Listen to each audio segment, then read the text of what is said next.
And welcome back to this show, folks.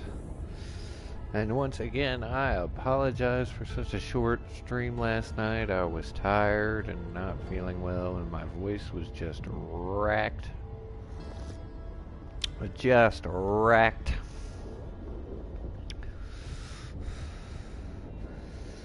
But here we are again. And we are day 2 of no more smoking cigarettes.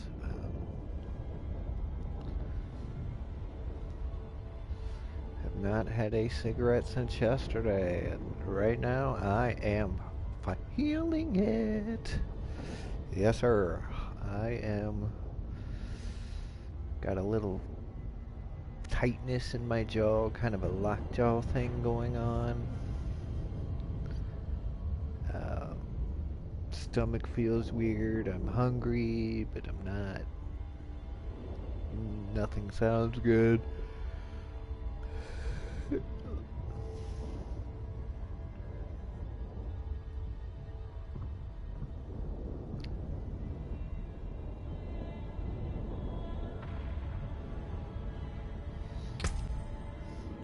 Long story short, I feel like a Tim Burton movie. Just weird.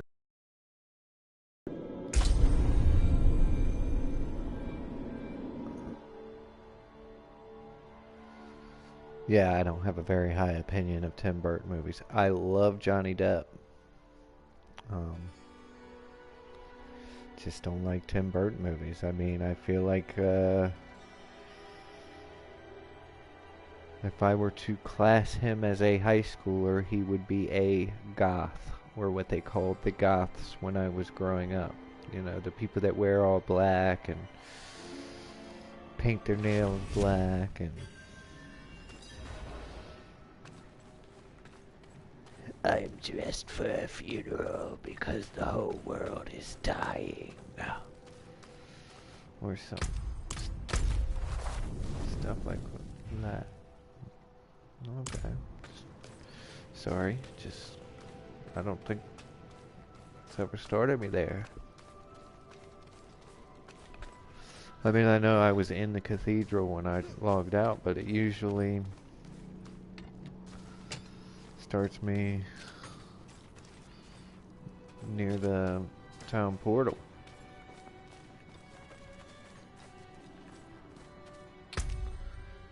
Let me check something though.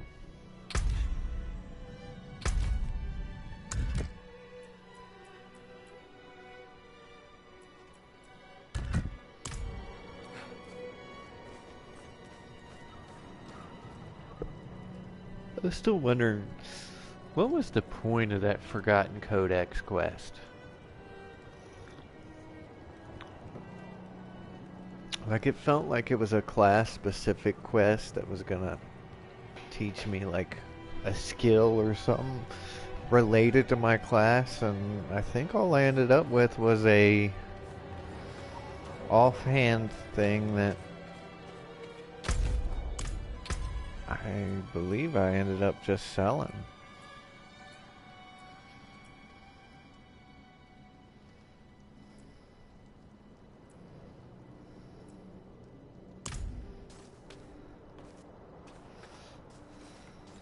Not while I'm in town. I didn't know I was in town, douchebag. Oh.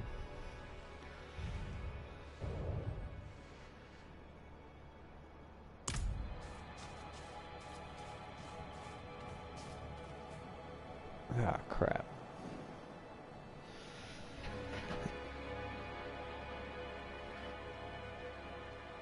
A priest. Matvey says, I am ready. I shall leave Margrave at dawn. They like the MAs in their words. The journey will be long, but my faith is endless. Light, grant me safe passage to the monastery,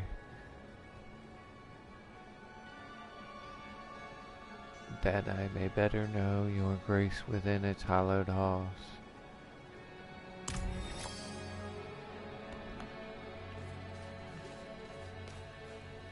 Oh, my guy didn't make it.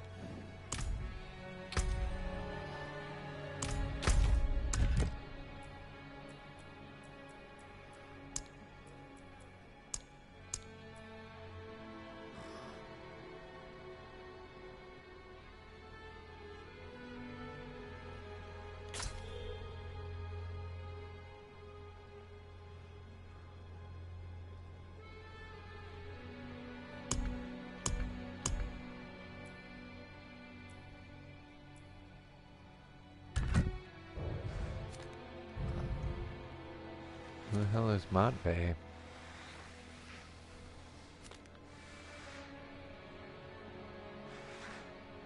What? Oh. Okay. So...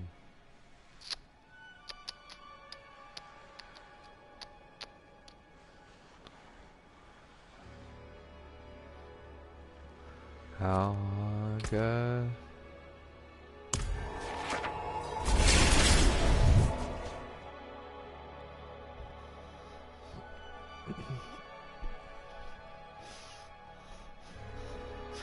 Everybody, rock your body.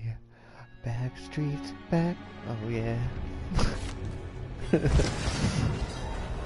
Sorry, I watched This Is the End recently, and it's just, I love that movie.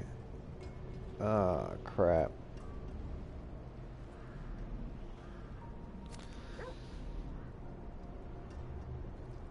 I can skirt the edge, and hopefully she's not somewhere in here.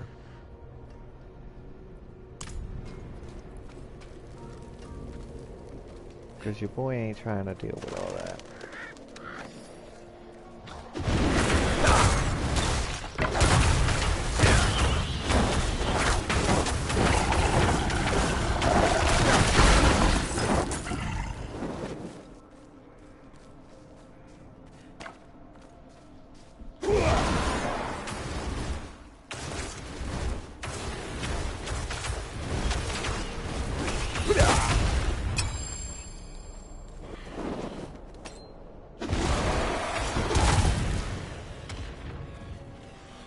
Ah, what a waste, and I didn't even mean to throw that.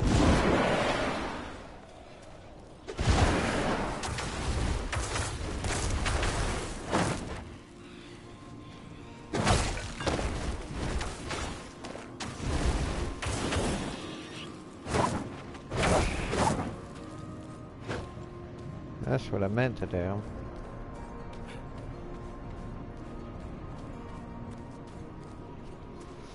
Okay.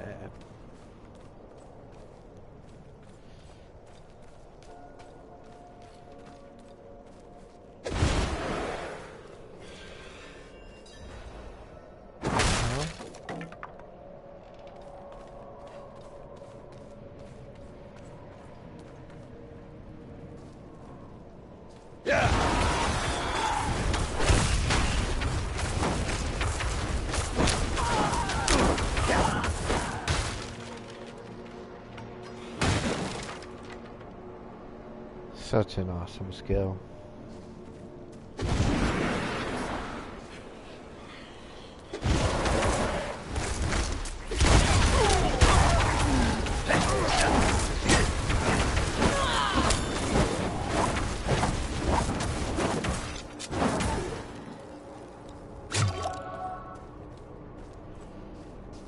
Yeah. Huh. Right there.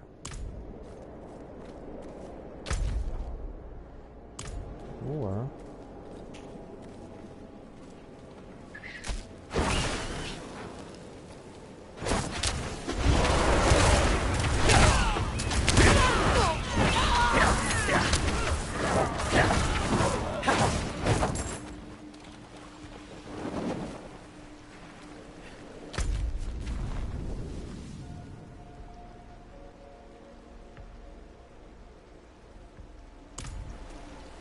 Honestly, I just I just want to see what's going on down here.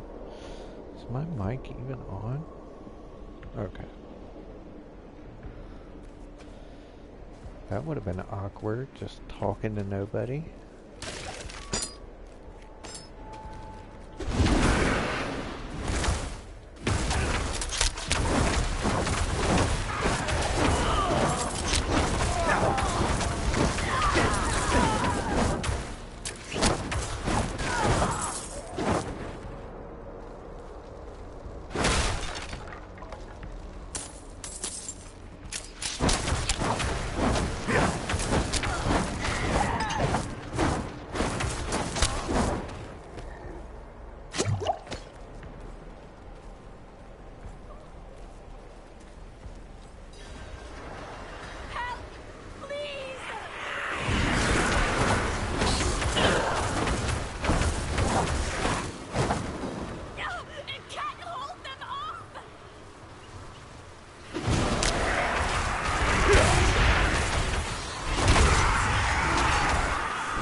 That's why I don't use that skill.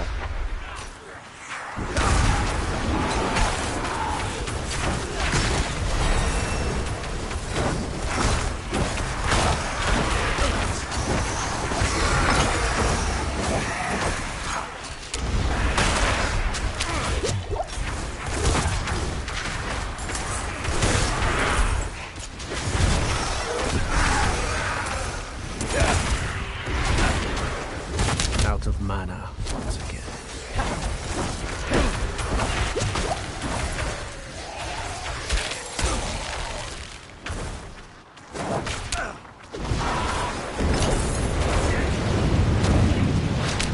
Bless you.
See, the problem with Firewall is, you know,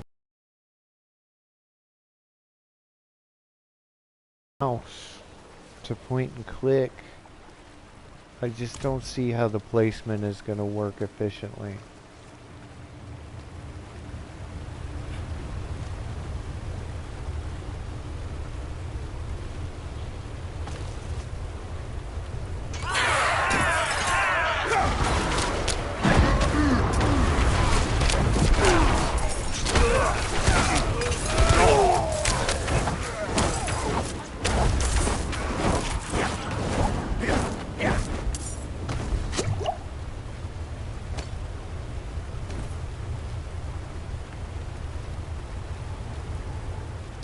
You saw that, right?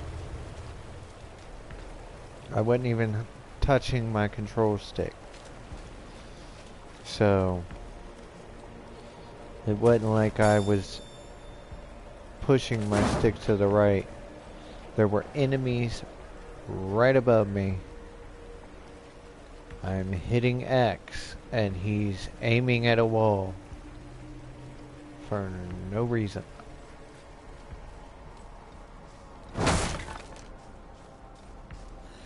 Again, I get it. That was, you know, they actually made a PS1 version of Diablo 1, which I've played. I love it just because I love Diablo 1 so much.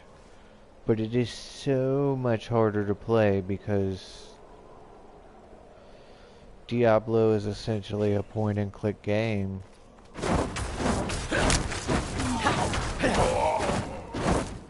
And if you were playing the ranged classes, the rogue or the sorcerer,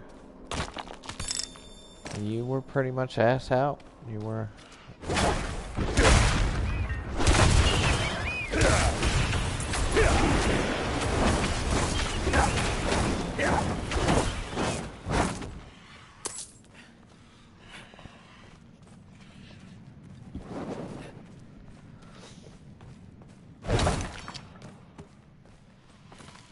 I made such a good choice with that Hydra enchantment.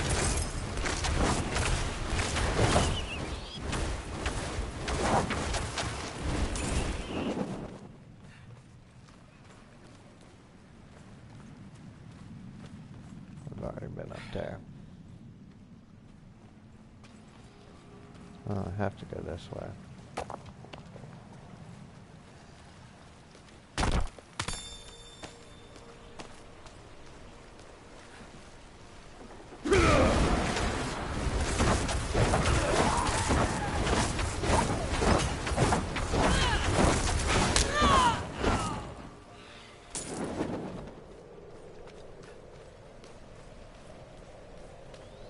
One thing I was noticing yesterday, and I guess it has something to do with that event, that weird event that I was doing. I didn't know I was doing that. They were dropping what looked like potions, but instead of being red, they were like bluish. They reminded me of like the spirits from the Home for Infinite Losers.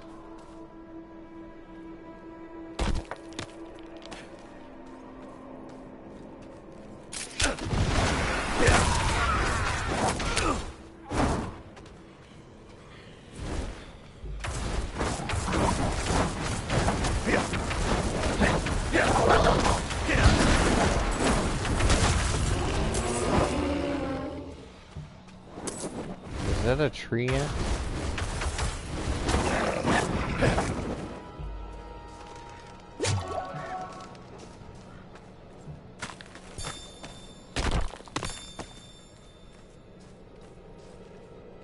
Oh yes, yes, yes.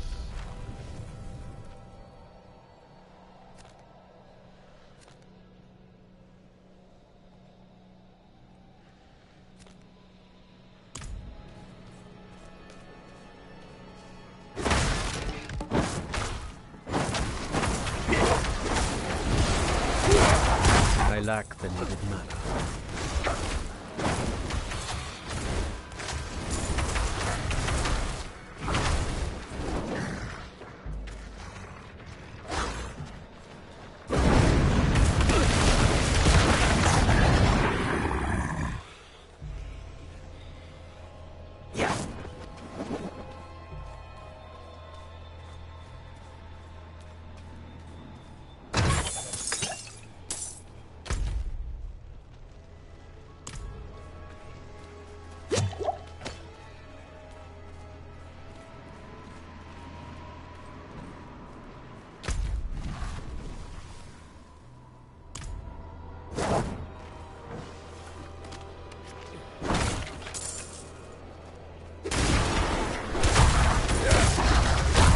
I lack the needed mana.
not going that way.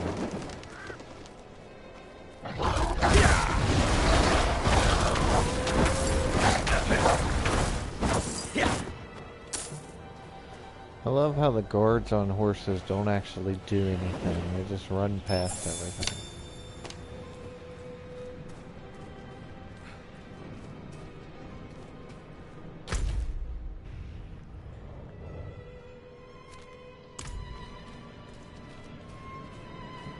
Oh, hey.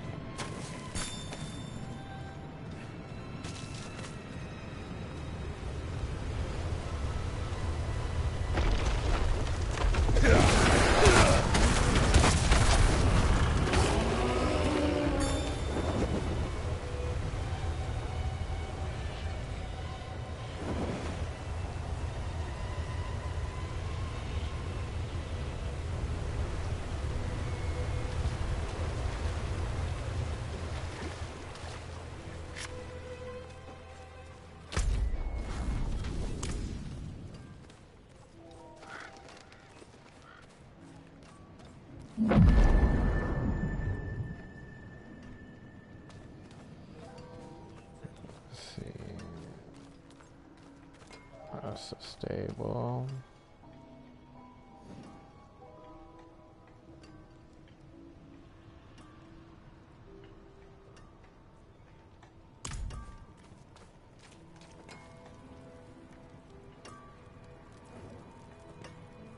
You're kind, but it's nothing that won't heal. I was a fool for trying to get into the old Lights Watch outpost. The place is overrun with fiends. I only wanted to... I believe my mother, Soliana, was stationed there. However, the church keeps everything but its records in the light. There must be something left behind at the outpost by Knights Penitent. Don't worry. I'll look into it.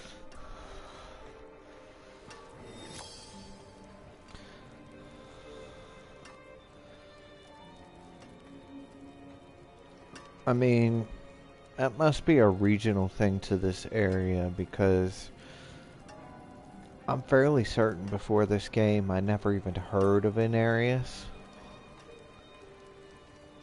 And he has like his own church here. Only that it was once a bastion of the Knights Penitent, the holy order of cathedral knights who patrolled the roads, delivering the light's justice to evil. That is, until they marched away.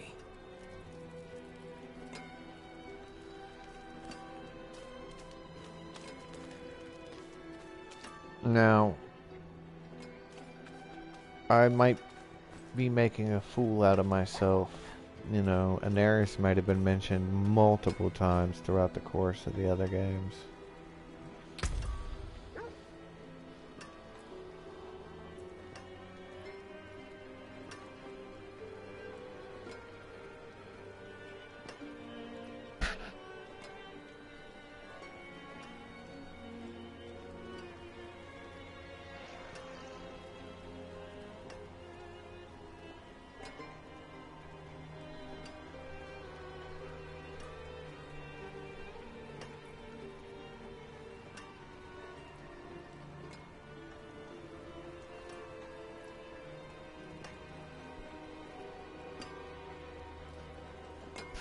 I don't know.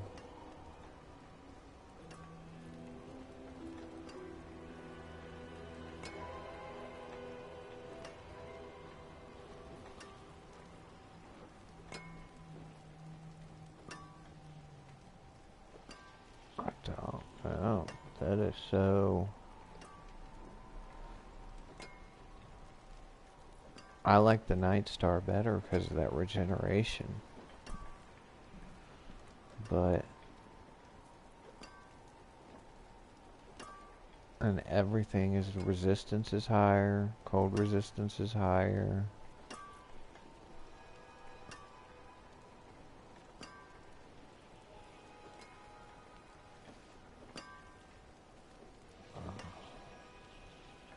The item power is higher. But for some reason... The sell value is way low. It's more than halfway lower. I'm changing it out.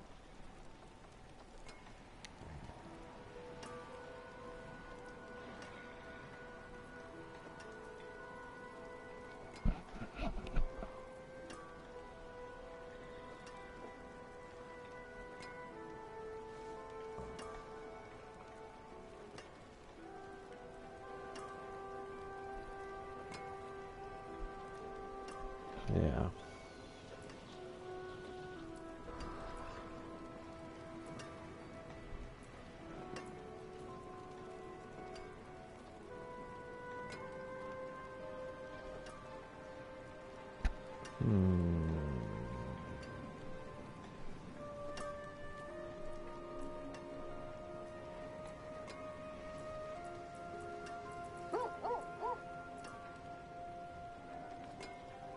You barking at me, doggy?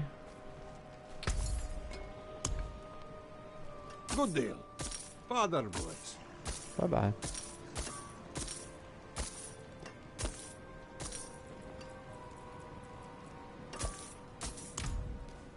What will it be? Come back if you need work. Do you see now, Lachlan? Enough is enough. Parathin's soul is marred by sin. No, he wouldn't go that far. You know what must be done, Lachlan. If you do not do it, we will. Do you have the will to see it through? Do not question my faith. I will fix this.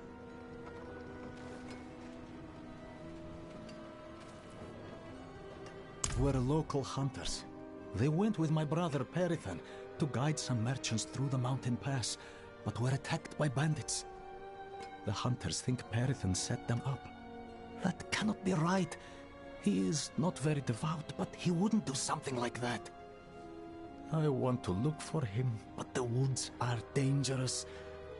Could I perhaps hire you as a bodyguard? Yes. Thank you. Before we leave, we should ask around town. Maybe he came back on his own.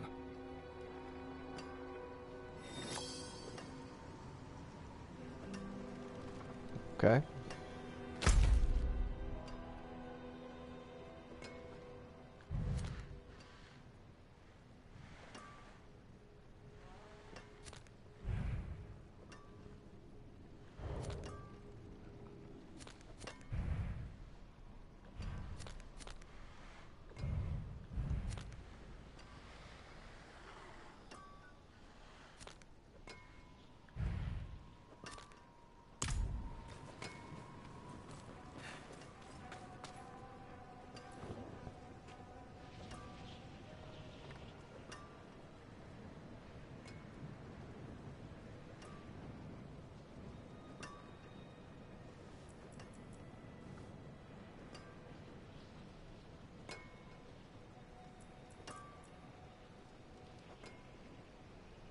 I see.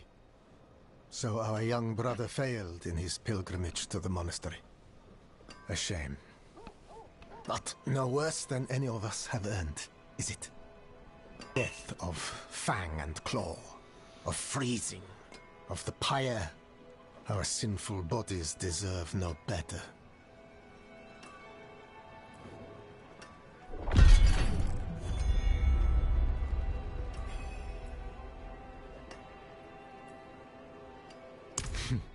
We are far from Kiovoshad, friend. Beyond their notice. Or care. But the Father sees our light burn from high atop his glacier. He knows that Margrave will suffer no evil. Wow. You're just a ray of sunshine, aren't you?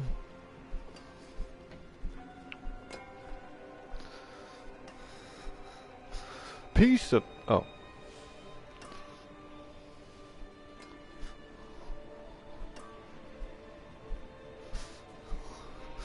How about I stick you to that log and set you on fire, huh?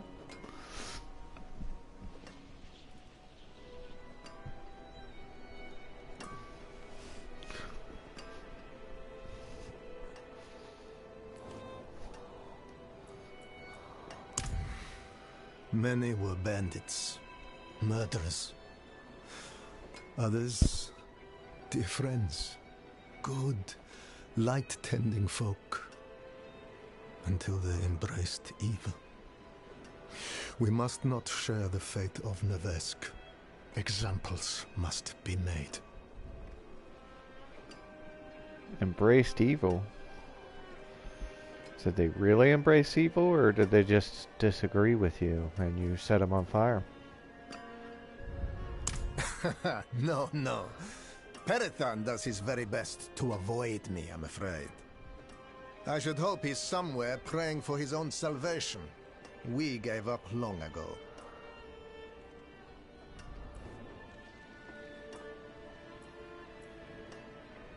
Yes, darkness is all around us, threatening to close in at any moment.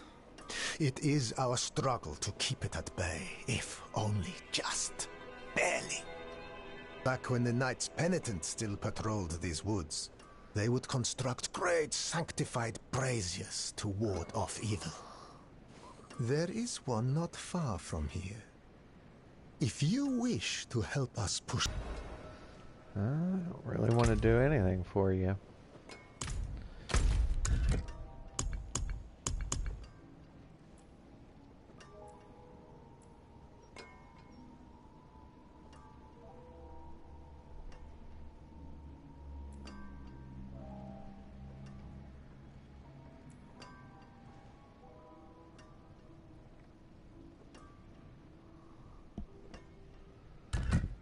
Guess I completed that other one.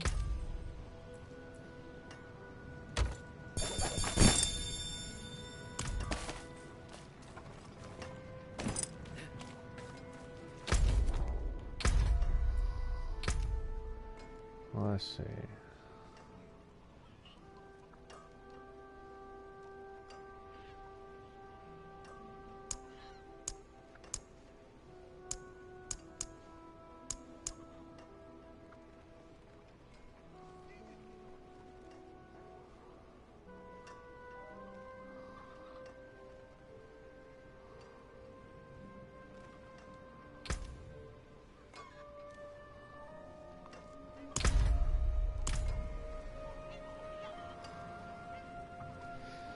Guess that's as big as it gets. How many times have I said, do not leave these walls? I promised your parents I would care for you.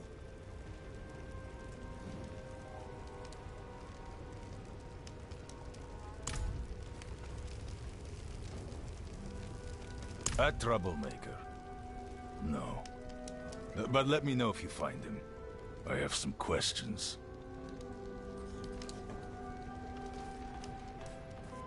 Well,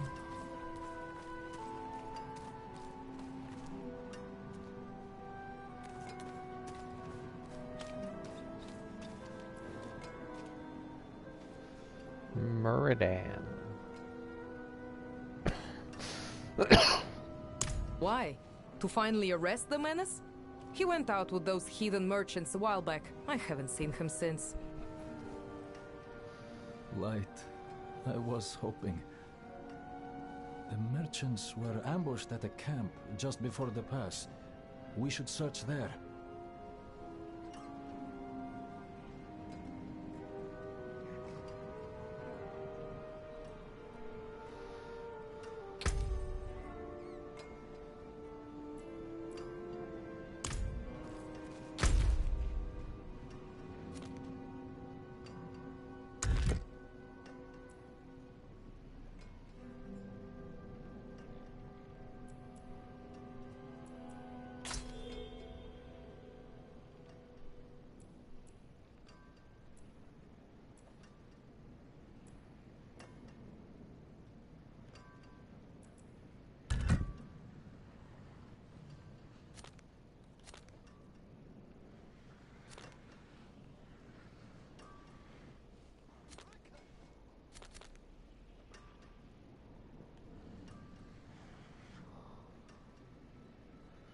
Okay, so I'll hit this one, and then This one. Sound like a plan. Something for the cold and dark?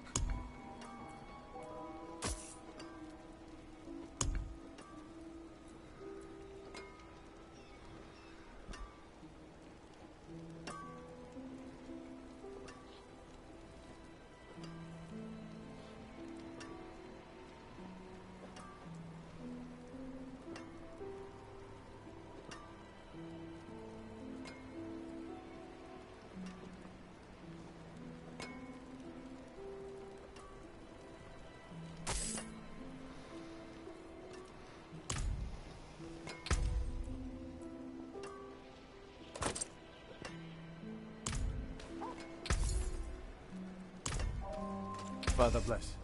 What do you need?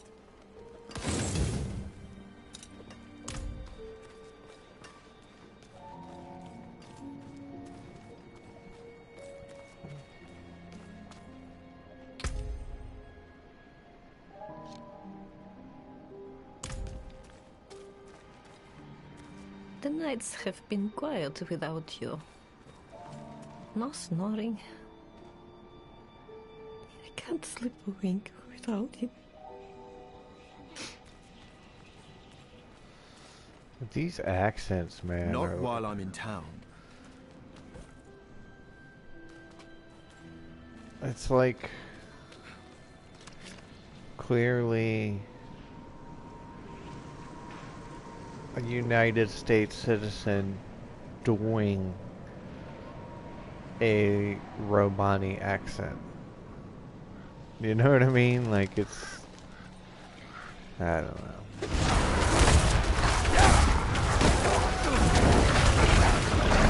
Out of mana.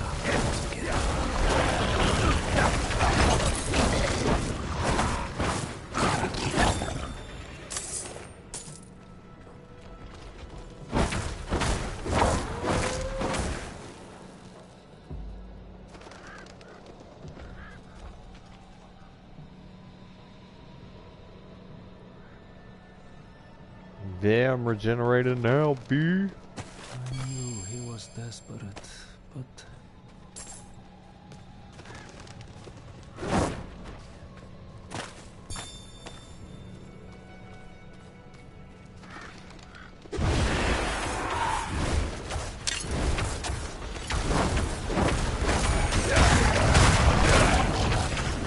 I'm low on precious mana.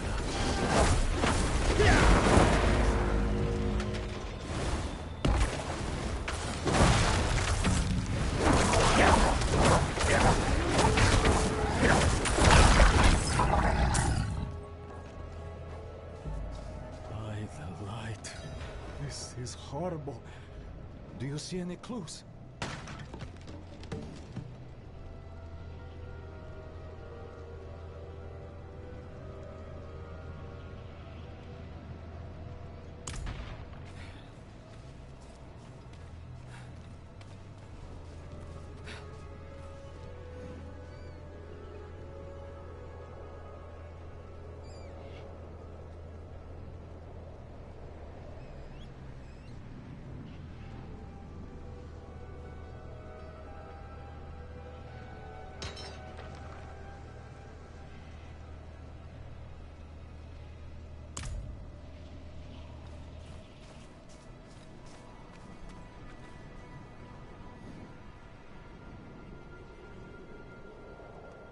I didn't want to believe it, but I've seen those scars before on unsavory types who sometimes met with Perithan.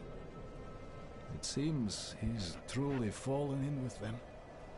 I have to find him. I have to bring my brother to justice.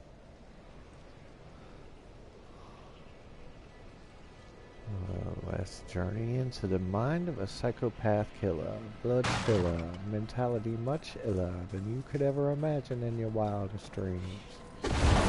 Feel this pain in the silent dreams.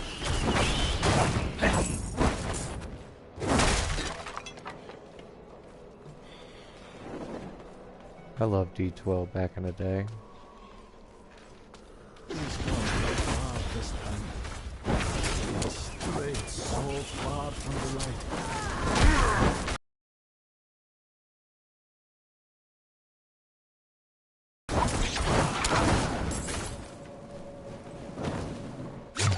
Yeah.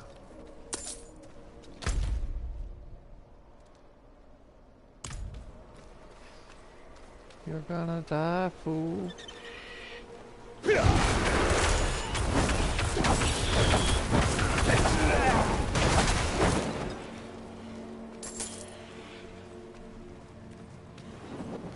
This must be it. Let's go. I'm ready.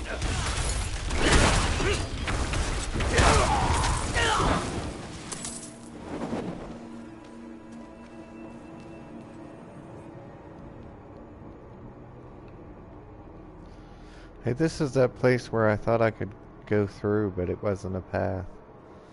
Am I wearing like a gray wig?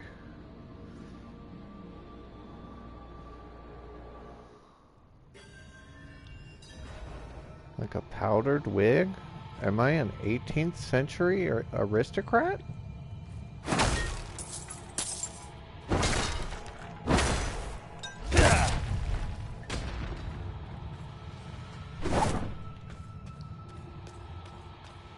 I can overlook my father's foul deeds no longer. Light, grant me the strength to bring your justice upon my own blood.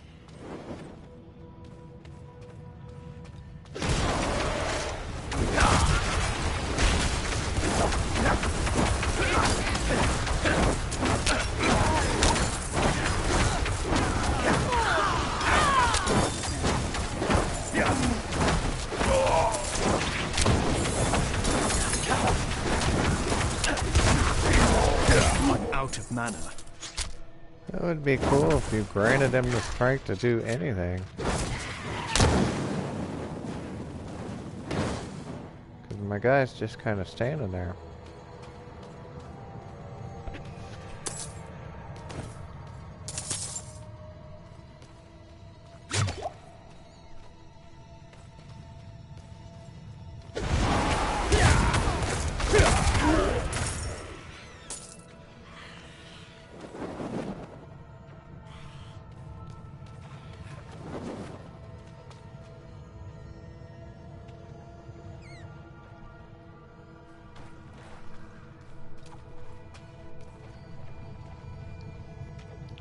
A second.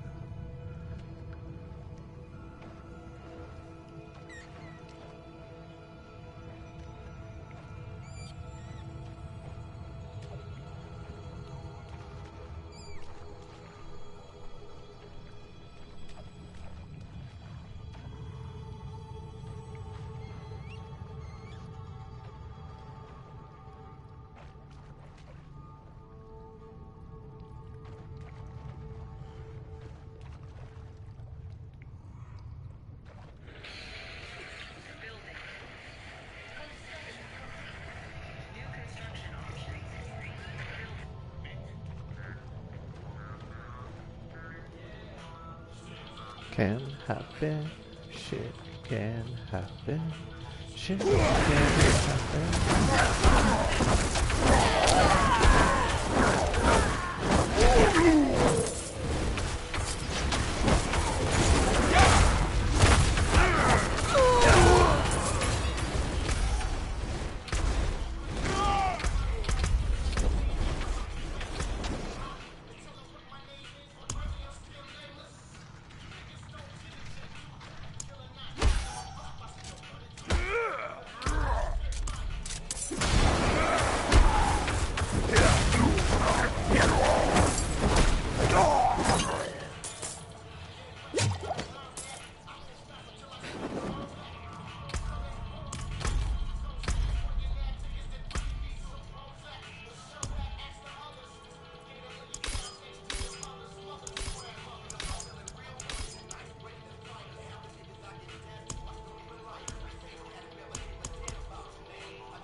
9, carry the 9 where I go.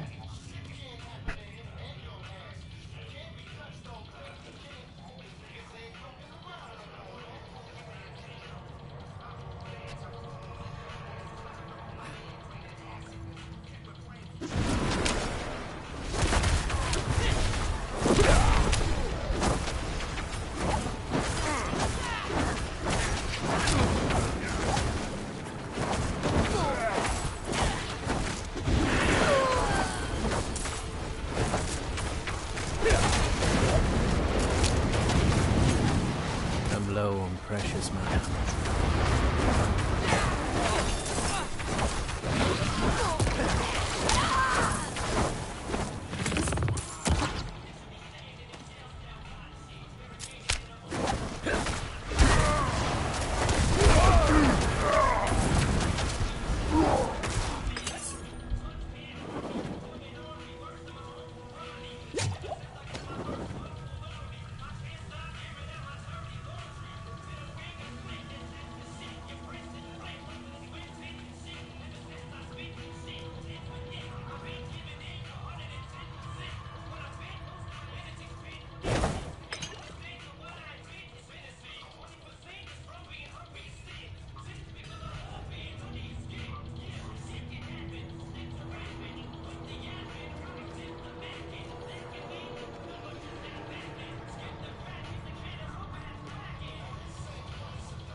Shit can't happen to him and your ass.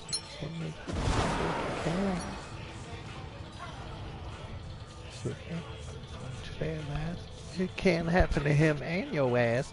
Shit ain't to touch, don't think you can. Cause niggas ain't around no more, man.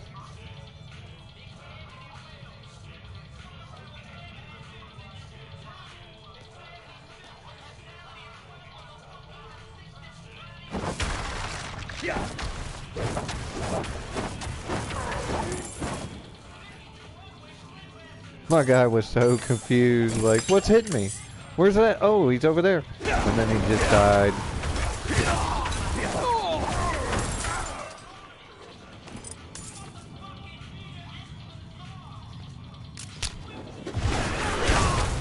This teammate is bad.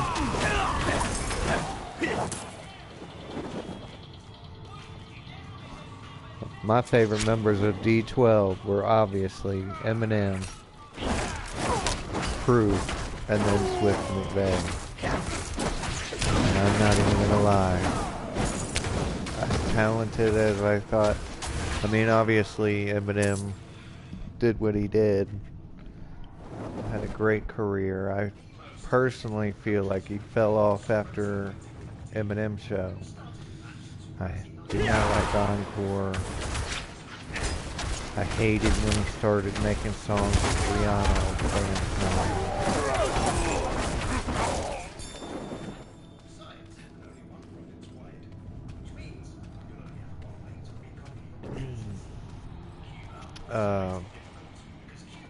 I think he finally earned some credit back with me when he did that album that had Rap God on it.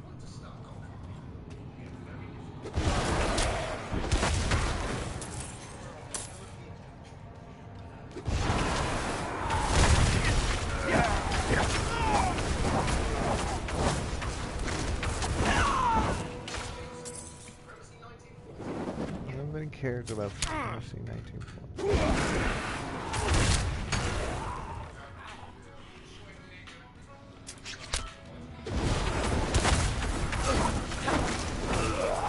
Slick criminal with the shit, I spit juice like a bullet right backwards is missed and hit you. You type of shit, playing Swift and rip streets. We got anti using this the shit too.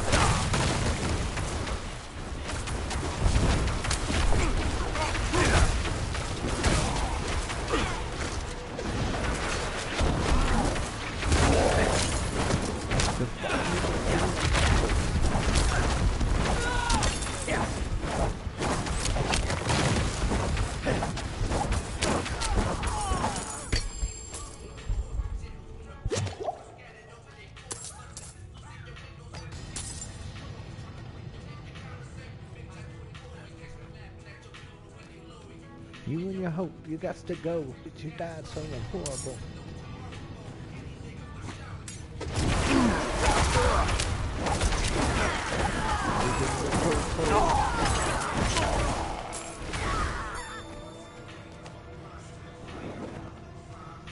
The fucking dick rider.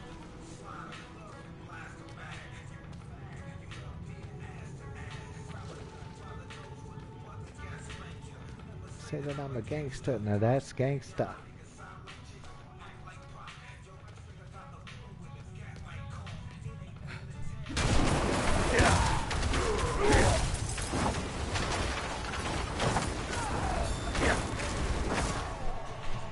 Tucking his chains.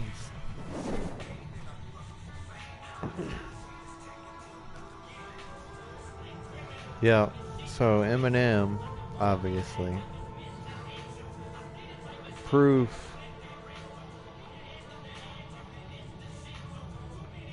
It's kind of really sad to me because I was such a huge fan of Proof, and I loved his album The Search for Jerry Garcia, and the fact that he died so young and over something so stupid. I mean, it was essentially he was playing pool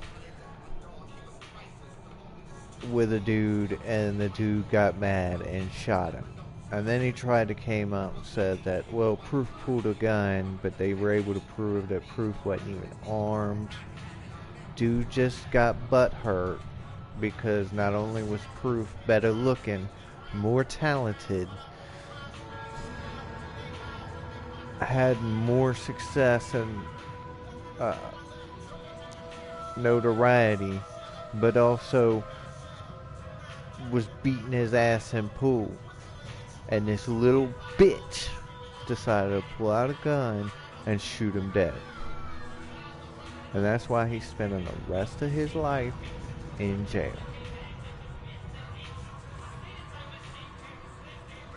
I was gonna say, I hope he gets out of jail. I hope he hears this. I hope he comes up and fucking.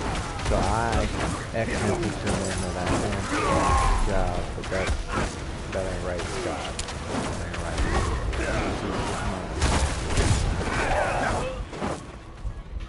All I can do is wish that person finds redemption.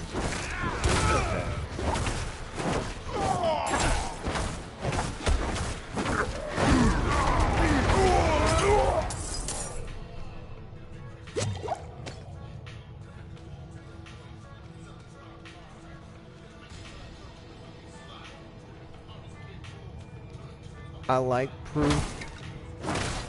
I used to really dislike him. I like Proof. He cracks me up. I mean, the stuff that he says is funny. It's just, he's not rapping it. You know what I mean? He's just talking to it.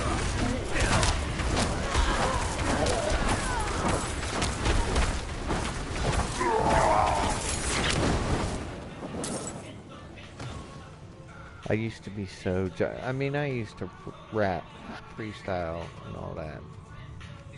I used to be so judgmental of rappers that on their albums did a slow style. Cause I'm like, you're not impressing me, alright? You're doing written material. That means you're not having to come off the top of your head. It's previously written.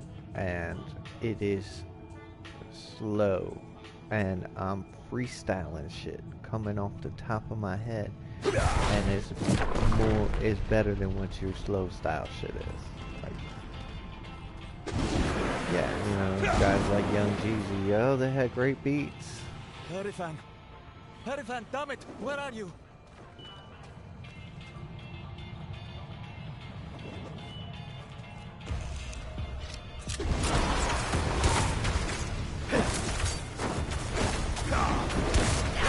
I'm low on precious mana.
Out of mana once again.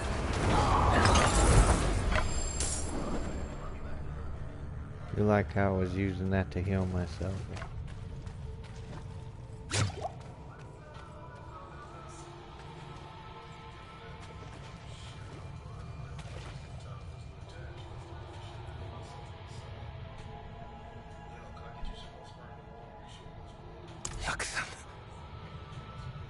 What have you done? How could you have fallen so far? Margrave demands justice, brother. I need justice. They told me it would be clean. Lift a few purses and send them on their way. Nobody was supposed to get hurt. I didn't kill anyone. I ran, and they punished me for it. You must believe me. You'll never convince the others. We can't return to Margrave. Can you walk? Look then. These are old smuggler tunnels, right? We'll follow them south, somewhere no one knows us. Start over. Thank you for your help. He's an idiot, but his blood. I can't just... Can I trust you not to tell anyone where we've gone? Understood.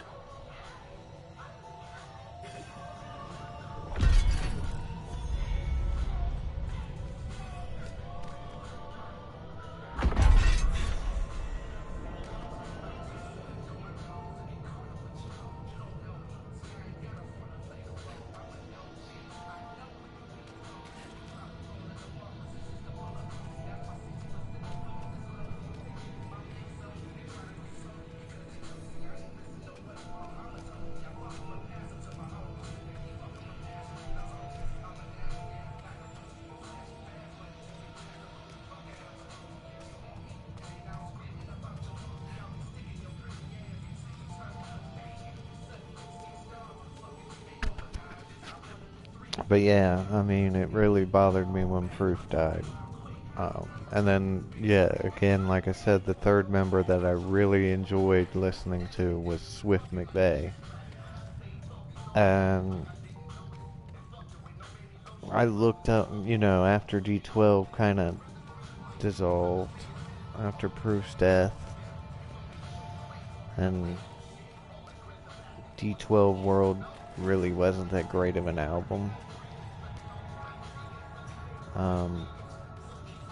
I checked up much later on Swift McVeigh and listened to some of his newer stuff, and it was just like, oh my god, is that even the same guy? Like, what happened to this dude?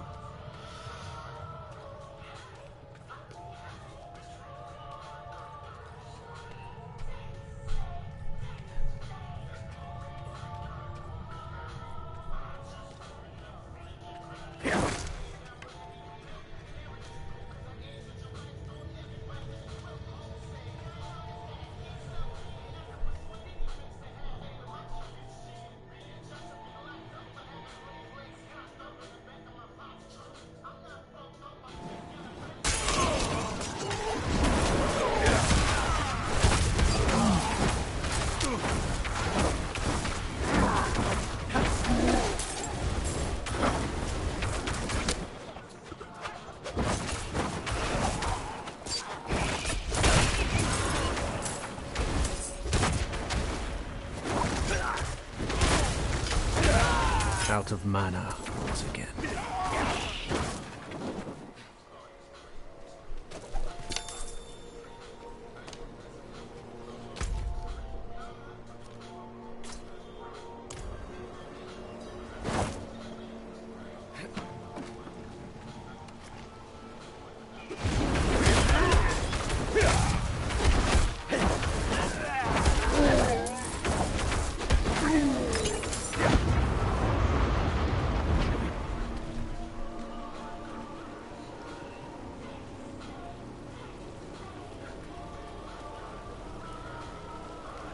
Wanna get freaky, baby?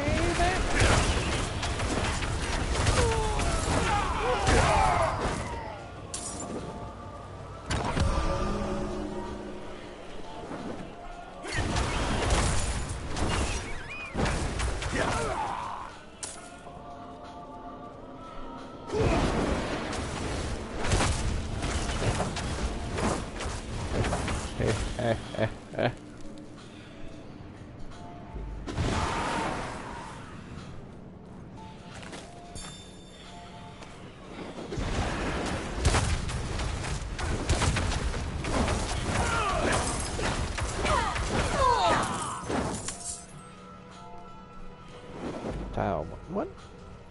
Y'all saw that box.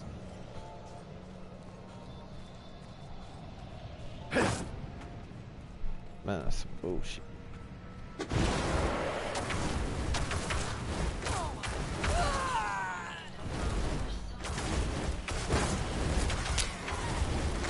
Wait, is that rogue or assassin, whatever, just running around?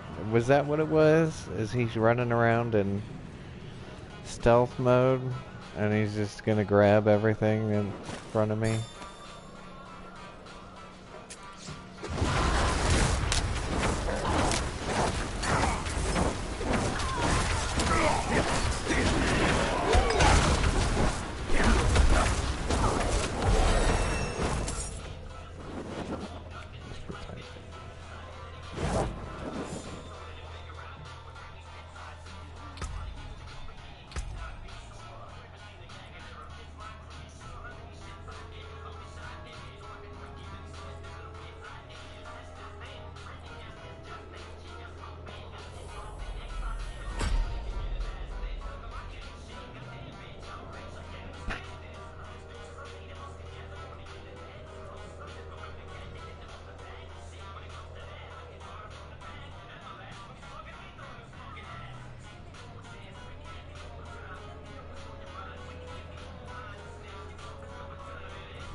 It's okay, let it go, let it go, let it go.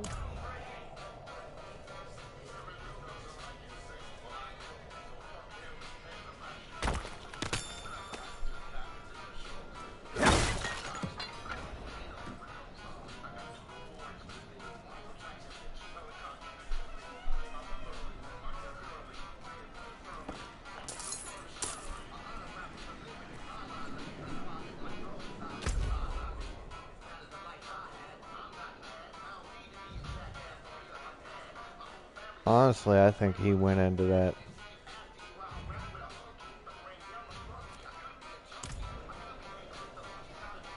Give me a second, I'm gonna go get another cup of coffee.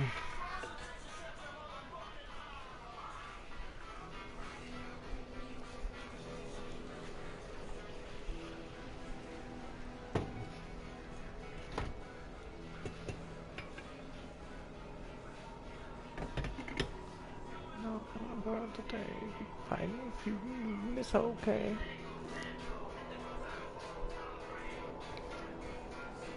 What's going on in the world today? People fighting, feuding, looting, it's okay. Let it go, let it roll, let it good times.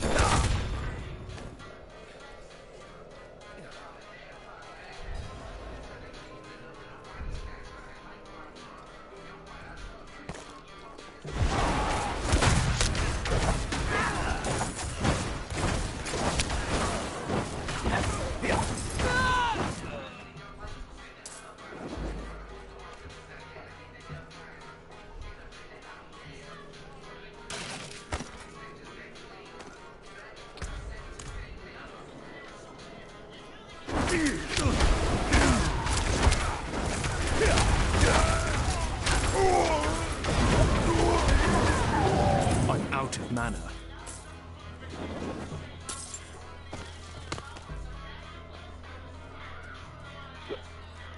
What's going on in the world today?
drunk with your scene. I'm a mind fuck, completely disgusting.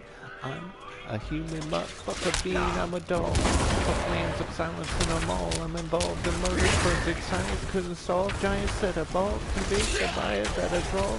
Might as well undo my fly and let them fall to the floor. Each thought completely warped them like a walking, talking, Ouija board. Speaking of tongues, I never spoke this speech before.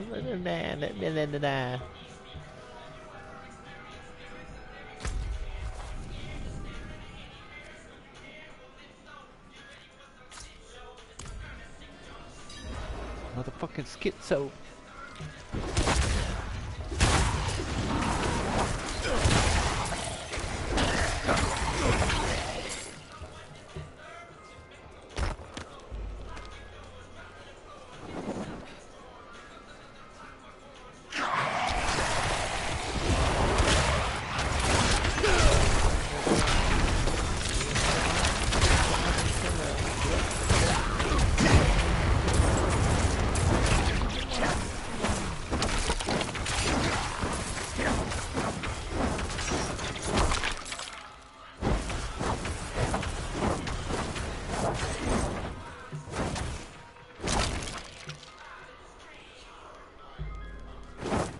Oh shit.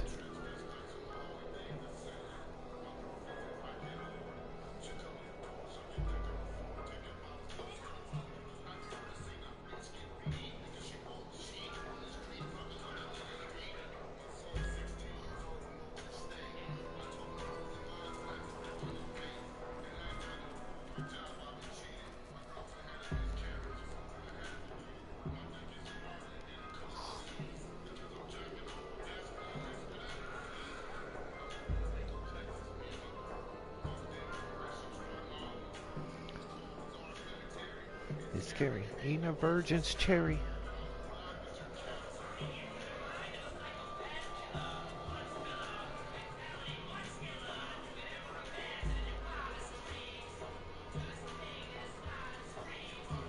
Wow, Diablo 2 or Diablo 4 servers.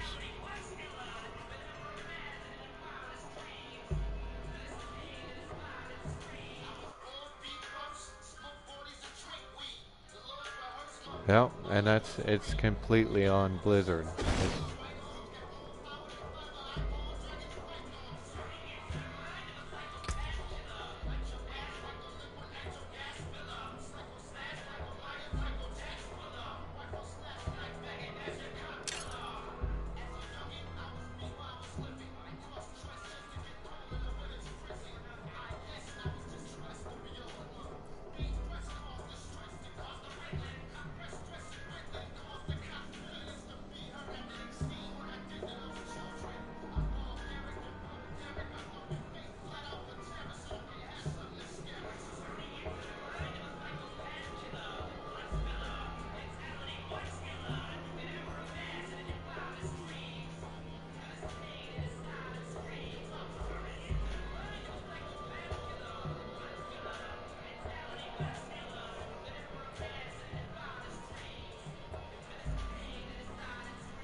Wow.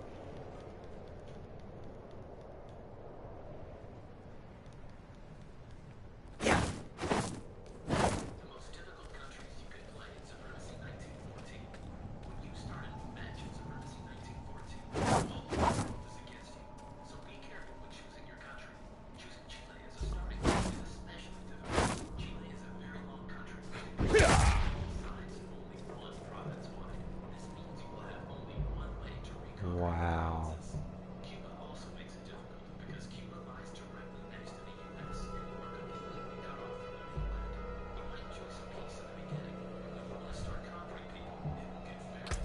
I hate to do it, but I don't have time to sit here for, I mean, it's been what?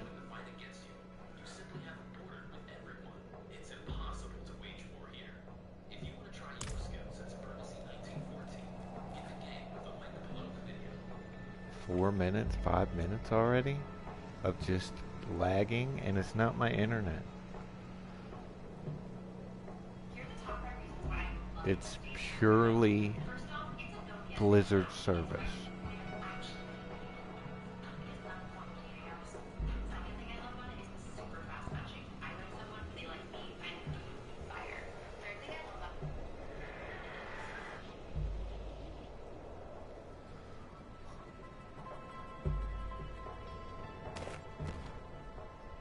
Holy shit.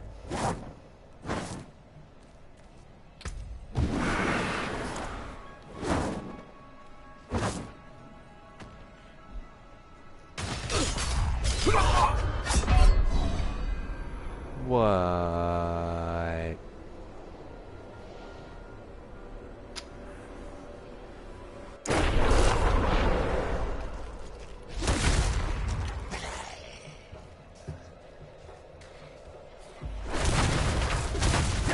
I lack the needed mana.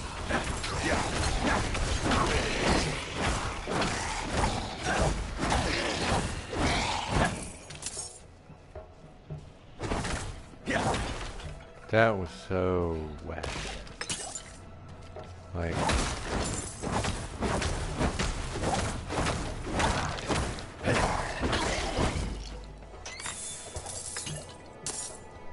I'm not even going to include that. Like, I know that's my second death, but that one I don't feel counts because that was purely on Blizzard's lag.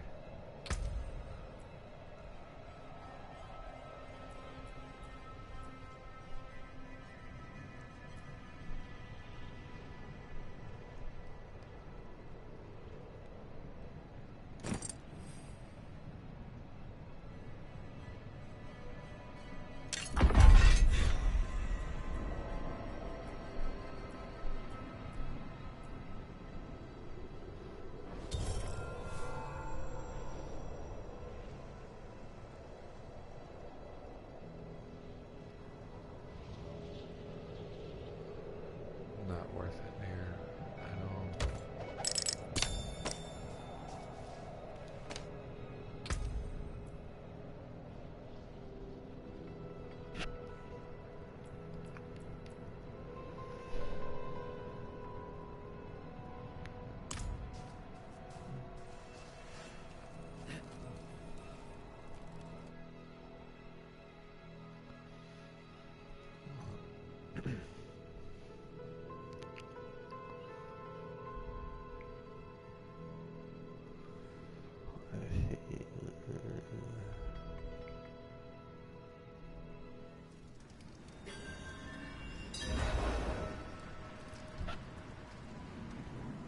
No, it's President's Day.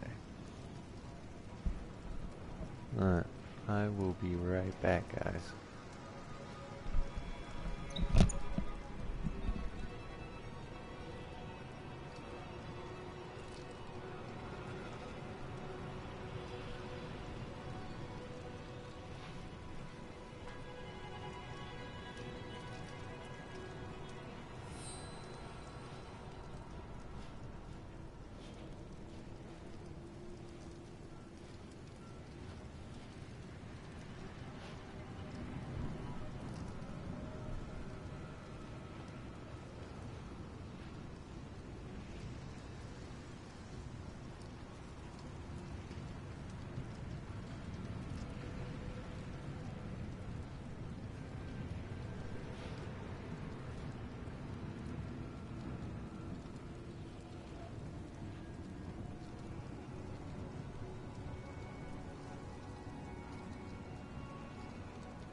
I'm sorry, guys. I had to set up an interview.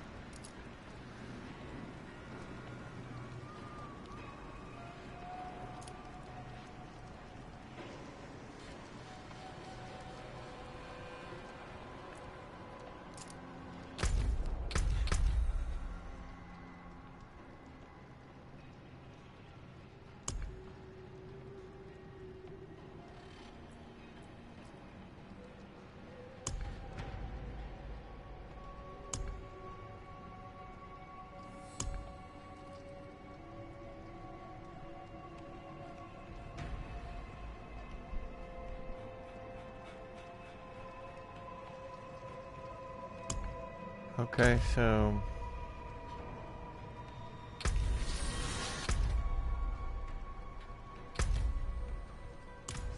I'm confused.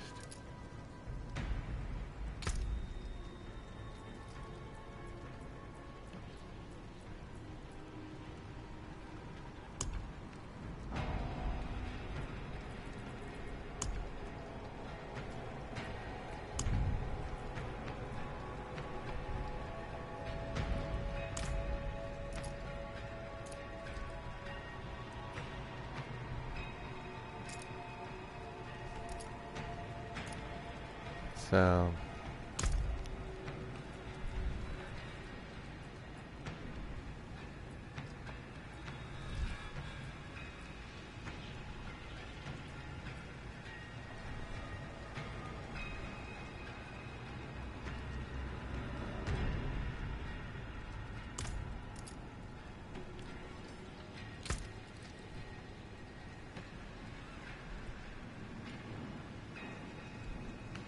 let's try this.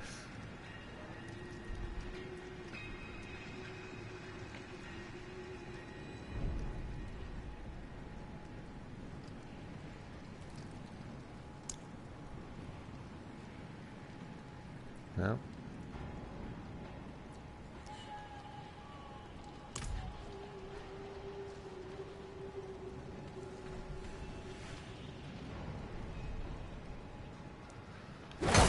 Apparently you can't dance if you wanna. You shouldn't leave your friends behind. And if friends don't dance, and when they don't dance, they aren't no friends of mine. Very sad. Yeah, it was worth a shot. I love how nowadays in games, like, you'll see a lot of times, like, extra emotes and stuff are actually, like, microtransactions. It's just so funny to me, like, that how hit gaming has changed. And now, the sale of the game, which is pretty much on par, like, games pretty much, for the most part, were always about 60, 70 bucks new. Sorry to say, even in the 80s and 90s, a new game was about 60 to 70 bucks, you know. Smells good. Don't stir too much, though. And now that's not enough. They want more money. Thank you, Horse Armor, from Oblivion. But, like,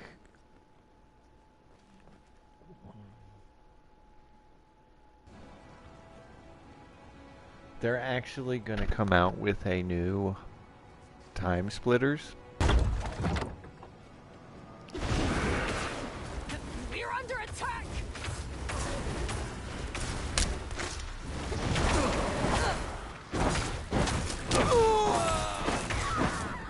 And I don't think it's going to go over well. I mean, let's be honest. Time Splitters, the actual story, wasn't bad by any means, but it wasn't like blow you away. The gameplay wasn't bad, but it wasn't blow you away.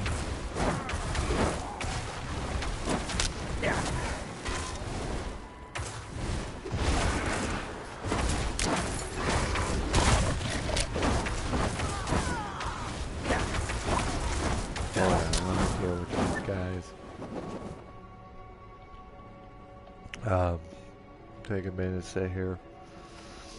Yeah, Time Splitters, there was nothing super great about it except for the multiplayer mode and the sheer number of skins that you could play as. I mean, there must have been 200 skins that you could play as, and none of them cost you extra money to acquire. I mean, for the most part, you just had to complete stages or complete objectives to unlock them. And in the modern era, you know, they just don't do that. I mean, look at Call of Duty. Operator skins, they're almost... If they come out with 100 operator skins, 5% of them, well, I'll be more optimistic, 10% of them can be acquired through in-game play. The other 90 is all microtransaction. Give us more money.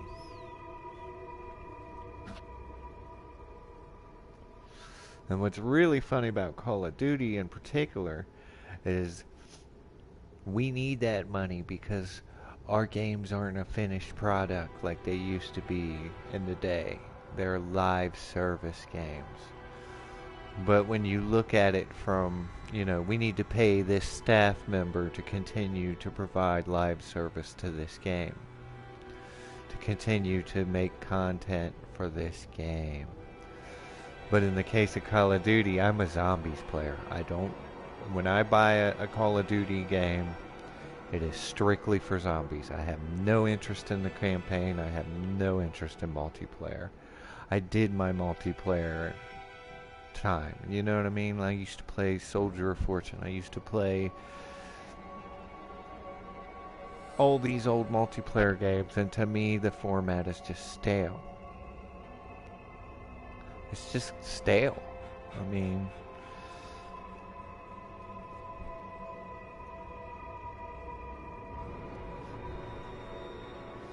that's why Fortnite hooked me for a little while, because it actually changed the format a little bit and gave me something different.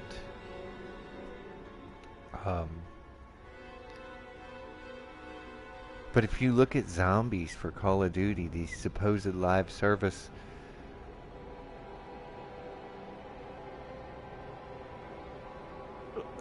look at Modern Warfare 3. For Season 1, zombies got relatively nothing. I think it was like 4 things, and as far as content was, it was 1 to 2 sessions you'd experienced all of Season 1 had to offer. Season 2, I mean, who knows? Because when Season 2 launched, we got nothing. And in season, we're going to get the same level of, 4 things, and it's going to be 1 or 2 playthroughs, and you've experienced all you're going to get.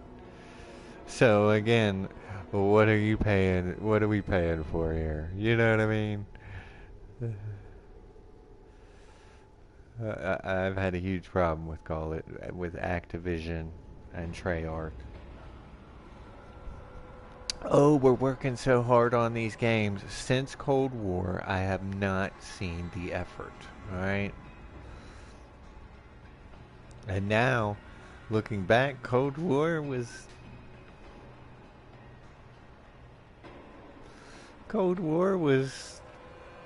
hands down the most effort that they've shown since.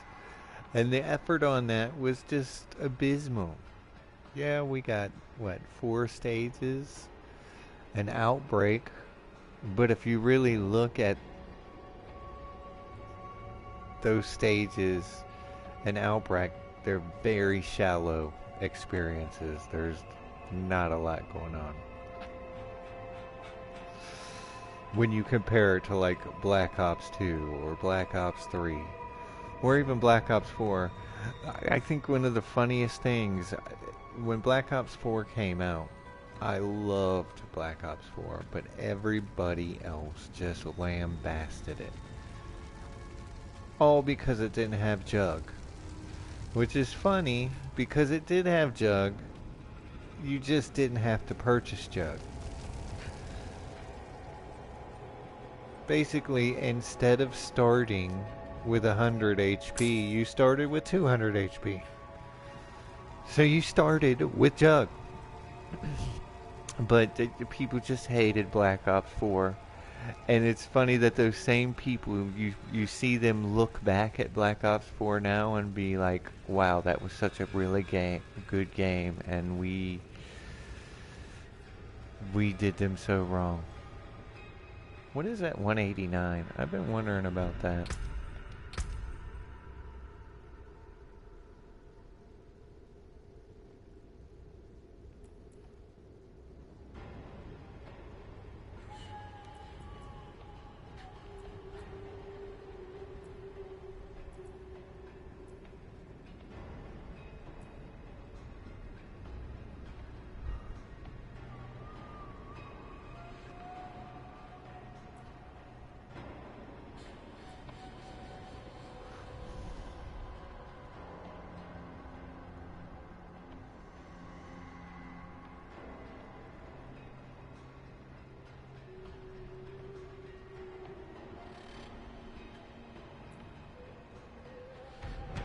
What is that icon? Let's see.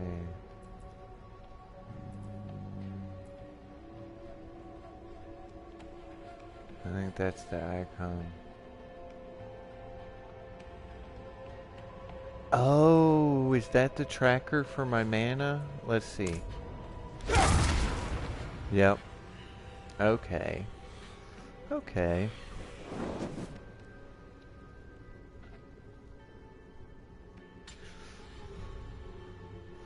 But yeah, going back to Time Splitters, which I got off on a tangent on Call of Duty and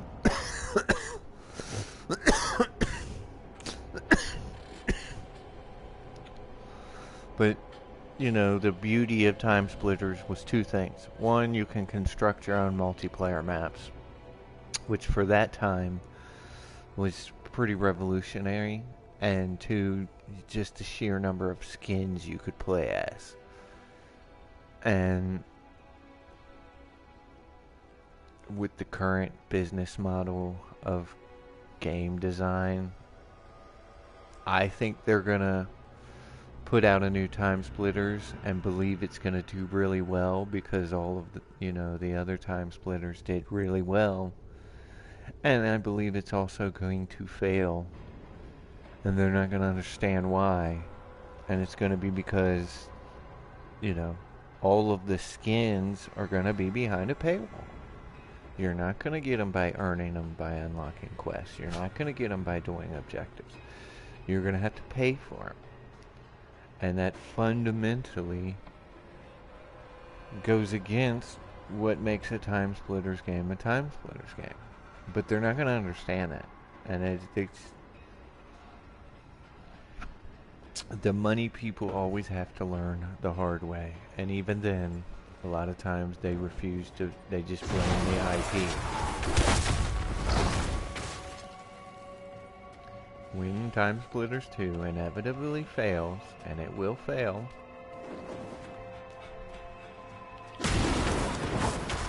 I mean, I'm being pessimistic and awful hard, but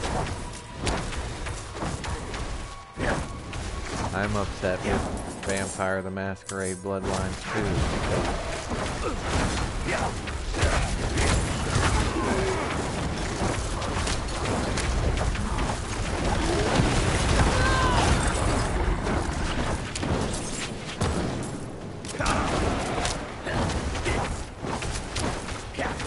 Sorry.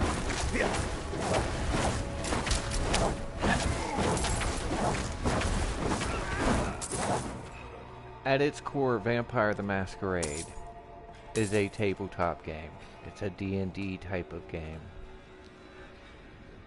And the beauty of tabletop games is the creativity, the creative freedom that they give you. You get to pick your race, you get to pick your class, you get to pick your sex. Alright? You get to pick your name, you get to set up your stats, you know, da da da da da.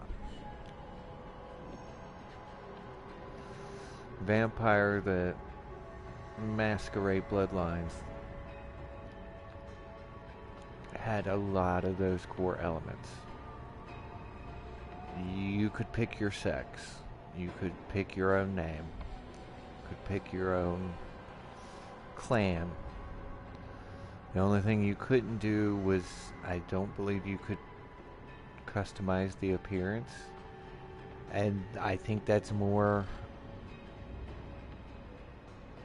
a product of just the hardware confinements that they were dealing with.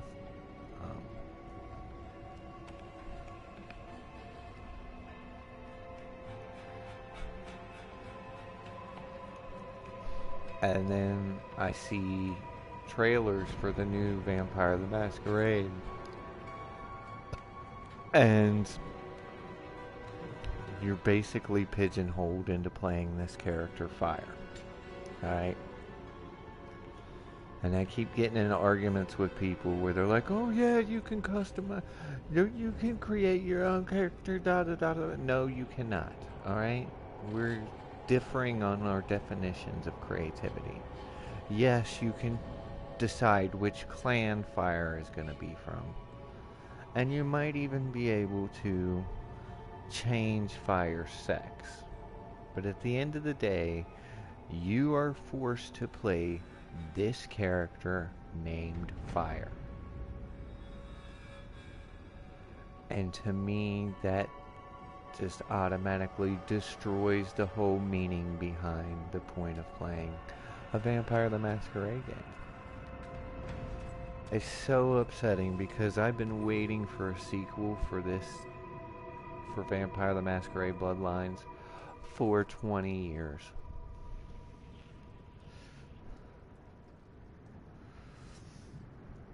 To the point where, you know, it was started by one production company or development company, and then they were fired and it was scrapped, and then started over by another production company, and on and on and on until we finally, the game is about to come out. And to me, they've taken away everything that makes, again, the game. It's locked. We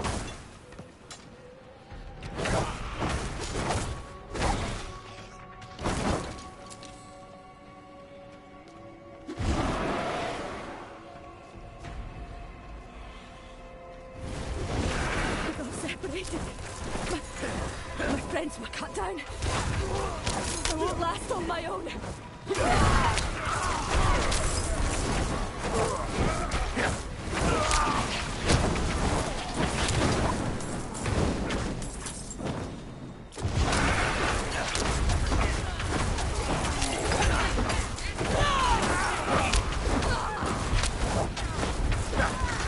there no end?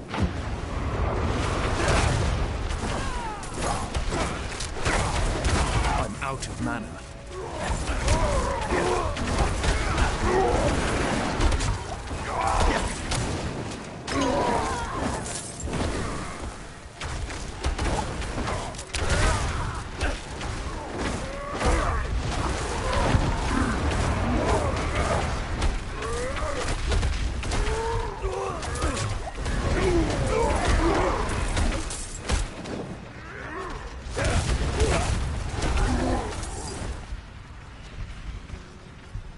I am lagging.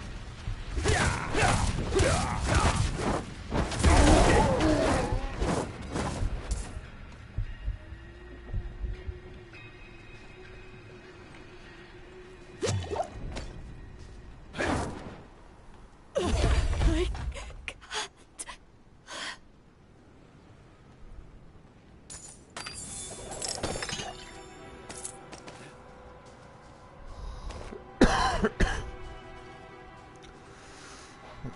You know, it's just when it comes to gaming companies, it almost is like that old adage of being a hero.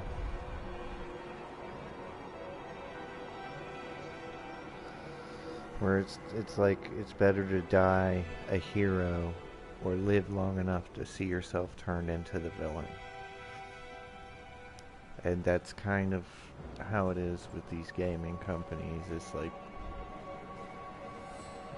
all of my favorite gaming companies have kind of went that way, you know. Blizzard,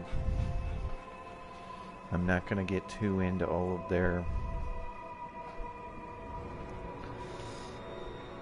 stuff with the harassment and sexism and whatever was going on. I wasn't there. I don't know. As such, I'm just not going to judge. I don't know. I haven't researched it, but I guess there was some really bad stuff going on at the Blizzard company. I believe the terminology that was used was college frat.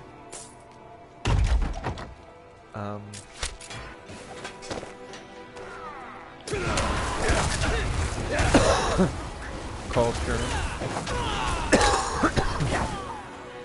But yeah, I guess there was some really horrible stuff happening at Blizzard. But again, I wasn't there. I couldn't confirm. And that's why I'm not gonna, you know, put forward any kind of a judgment on that, because it would be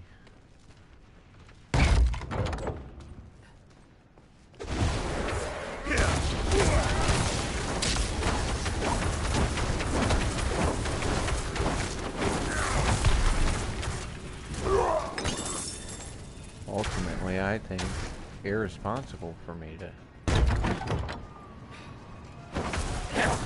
pass judgment one way or the other without being there and knowing the details.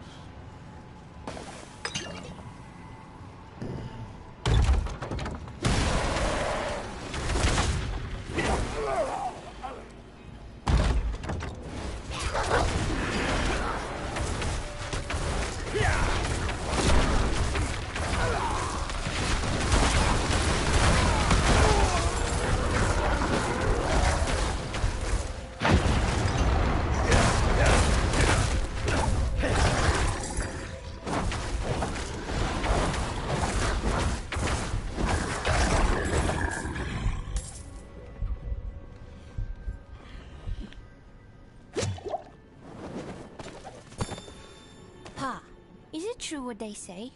An angel walks among men? The knights marched to Cor Valar. If I were 2 years older, I'd have passed my trials and I'd be marching with them. Instead, I stay. A skeleton crew will guard the fort until the knights can return. You'd be proud. No more polishing shields for me. They gave me a sword, though I doubt we'll ever see battle.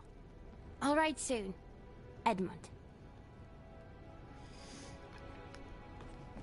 But anyways, what I was saying was, and I actually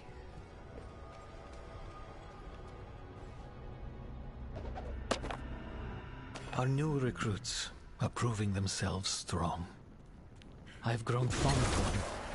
Knight Soliana Costa. Her devotion to the faith could cast even the darkest shadow of doubt from anyone's mind. It's easy to talk to her about those I left for the calling of the light. She had to leave her family too. A son. Anyways. What I was saying about Blizzard is, to me, the greatest sin Blizzard committed personally, in my opinion,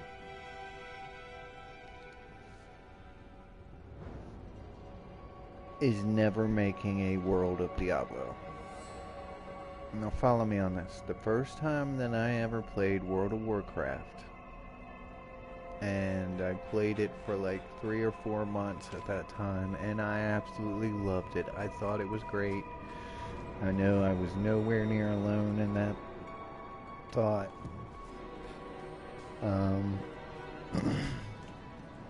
But the very first time I played it, I said,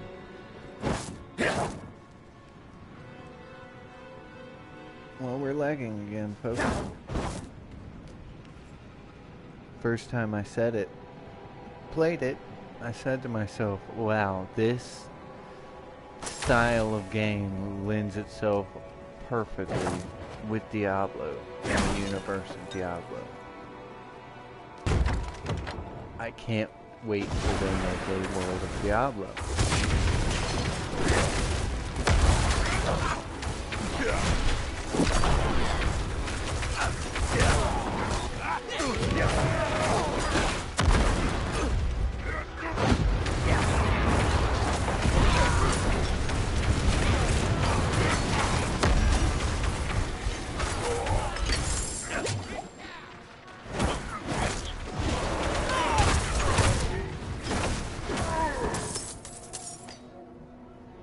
And they never did. In fact, when Diablo 3 came out, I was so disappointed that it was just another style of game like Diablo 2 and Diablo 1. And not a massively multiplayer online game. I mean, it was multiplayer. It was online, but you know what I mean by MMO. I'm talking about WoW and Guild Wars. I'm not talking, I mean, Diablo 2 was multiplayer and online. But that's not what it, you know what I'm talking about, alright? Well, I just recently watched a history of the Diablo franchise, and turns out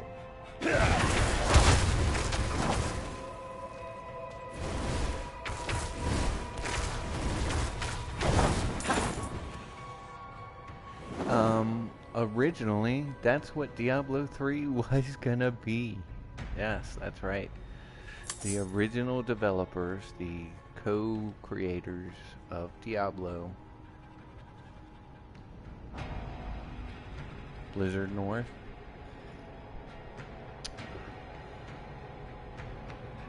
when they finished in 2001 on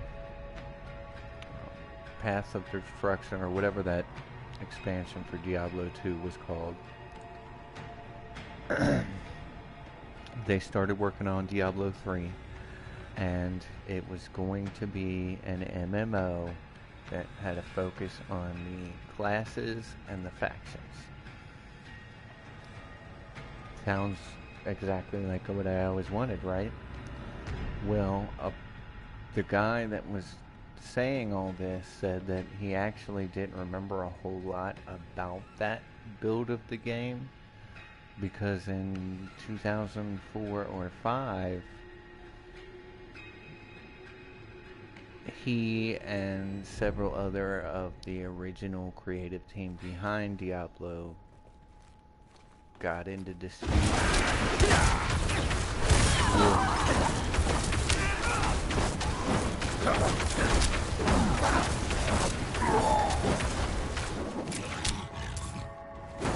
with the parent company.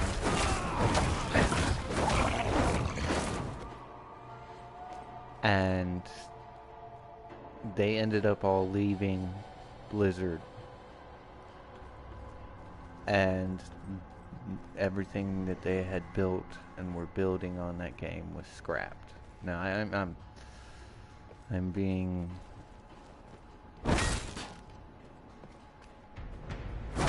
general when I say scrapped, because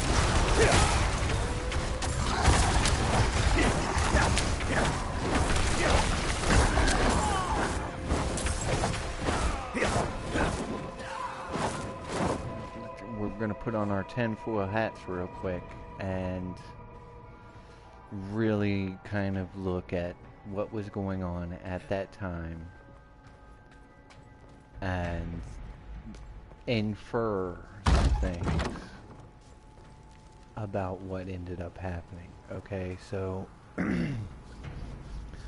you have this development team that has been working on a MMORPG set in the Diablo world, alright?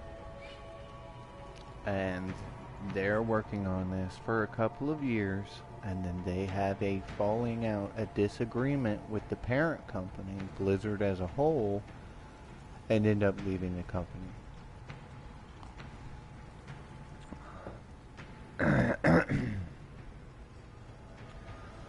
Well, if you look at that time frame, what came out at about 2004, 2005? World of Warcraft. I'm thinking that the disagreement stemmed on part or all of their build being stolen to be used on World of Warcraft.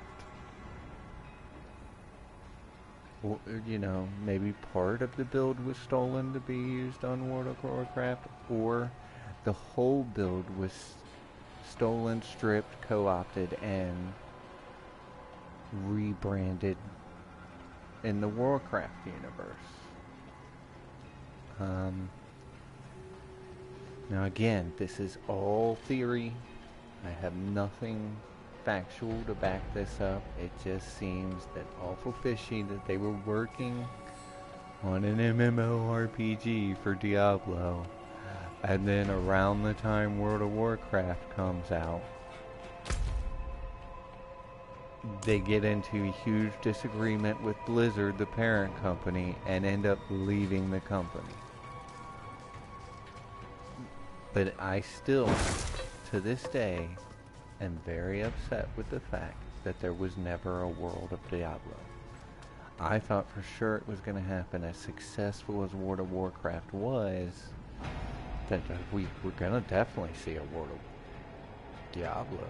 I mean, the only difference between Warcraft and Diablo would have been the fact that you couldn't have been different races. There's really only one race in Diablo, but the distinctions would have came more in the cultures and the classes instead of races and classes.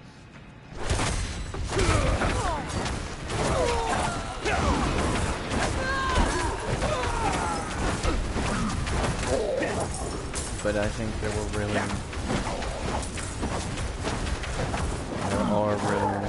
two reasons now why we'll never see a World of Diablo. The first reason is that when World of Warcraft came out, it was so popular and it took the world by storm, but as the most strenuous of a live service type of game, I would say as soon as World of Warcraft hit and became such a huge success, 80% of company resources, namely developers, were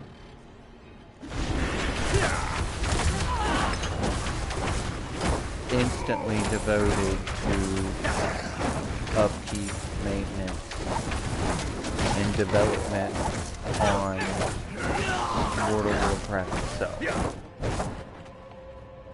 So that only leaves like 20% of the company for all other IPs and things of that nature. It wasn't going to happen.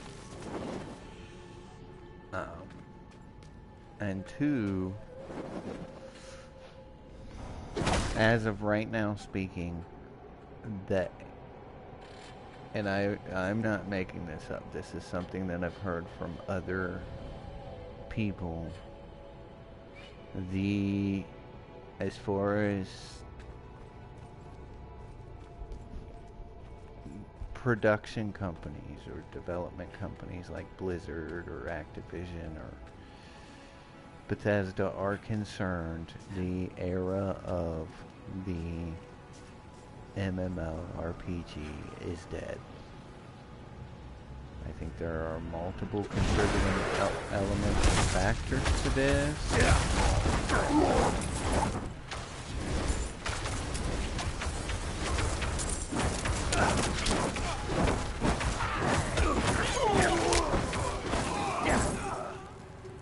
You know,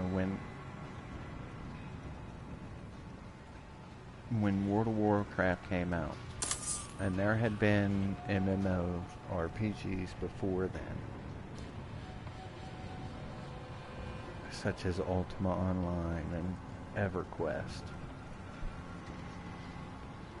But when World of Warcraft came out and became so successful, there was a huge uptick in copycat games. And in most cases, they were poorly done. I mean, go look at mobile platform MMORPGs, and you're just gonna find a huge saturation of crappy, let's just get this out here and make money off of it. You know, there were just a lot of copycat. There was an oversaturation of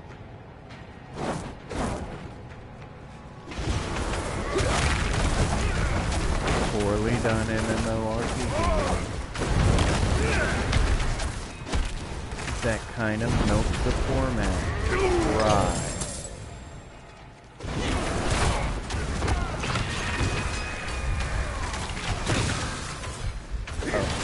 Everything you could get out of it.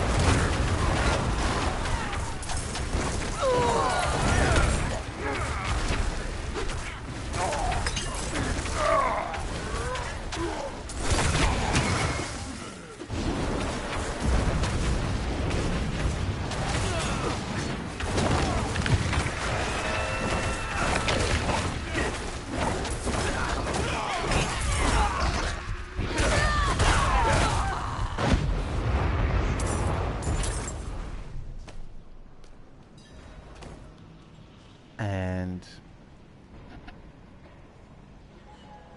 because of that, I feel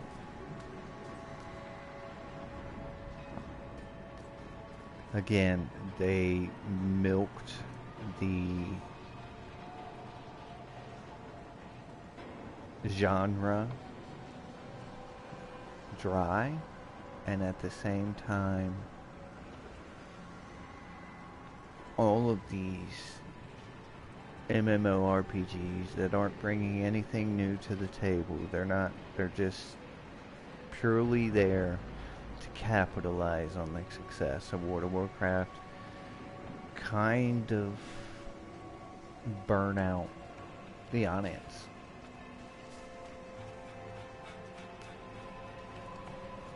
And that is why MMORPGs, one of my favorite genres of gaming, sadly are viewed as a dead genre.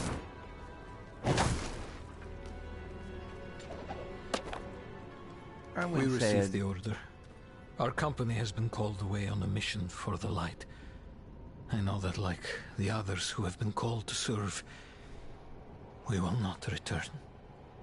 We have already given everything to the Church. Must we give up our lives as well?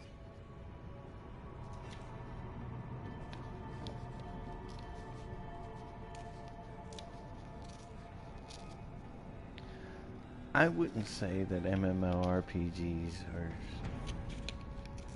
a dead genre, so much as that it's been said that there's no money to be made in the genre any longer, which is very sad. I think, you know,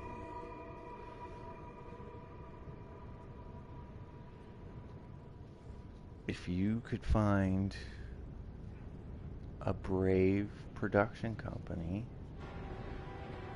that could come up with a new formula that would revolutionize the genre a little bit, it could be brought back and be very successful, you know. It's just,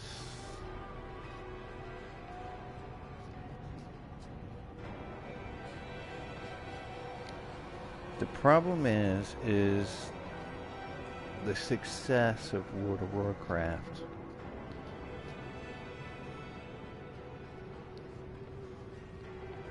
was kind of too good for its own good. The reason World of Warcraft was so successful is because the sheer amount of time and attention to detail that they used when developing World of Warcraft. Let's take a look at a mobile game that we would call a World of Warcraft clone called Order and Chaos. Hero, or just Order and Chaos, right? Now this is a game that essentially just kind of ripped off World of Warcraft. The classes were virtually the same. The races were the same. The art style was the same.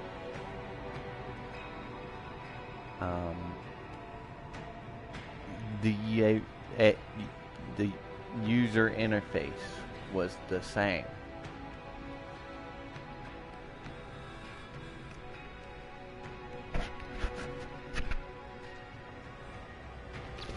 And it was a successful game. I turned to it several times. You know, I played it quite a lot. Mostly because, you know, I didn't have a computer or the money for a World of Warcraft subscription, you know. So I found the next best thing. I mean, honestly, if I had a computer, I would have played Guild Wars, because that didn't have a subscription fee.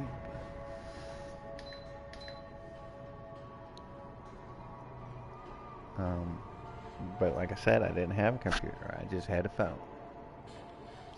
And Order and Chaos was the closest thing to World of Warcraft that you were going to find on the phone.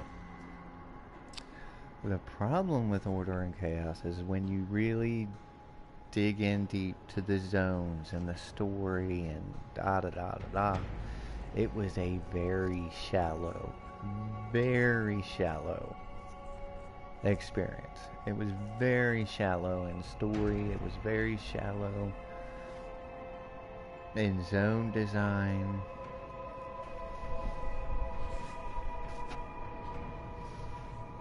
I mean, outside of things that were directly ripped off of World of Warcraft, there wasn't much else to the game.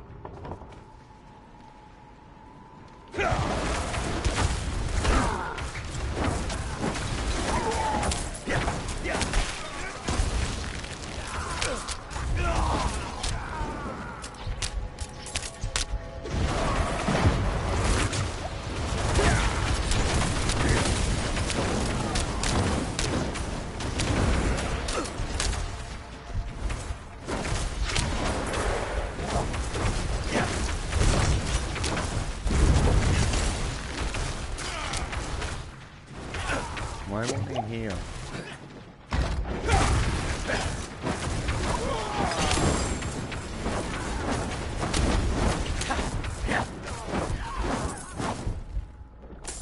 That was way harder than it needed to be. I mean, granted, I was trying to play with one hand. But shit.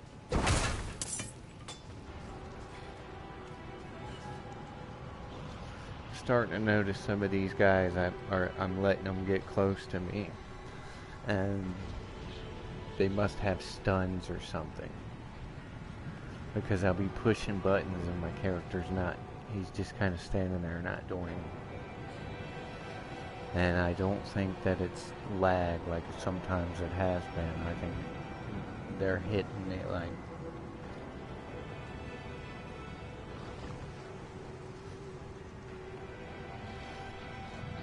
And they're stunning me, and it's just that there's so much going on screen that I'm not able to see the stun.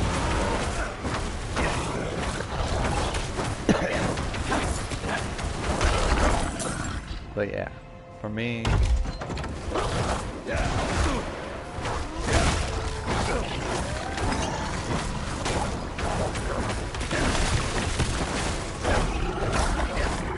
The fact that we're almost certainly never going to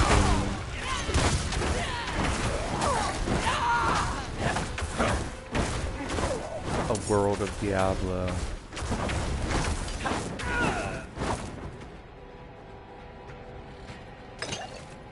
is still one of the saddest things about the whole Blizzard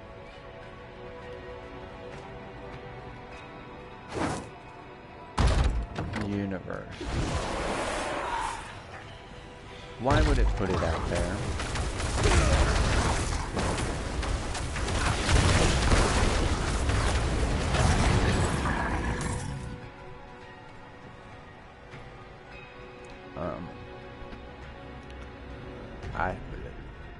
One thing that does amaze me about Blizzard,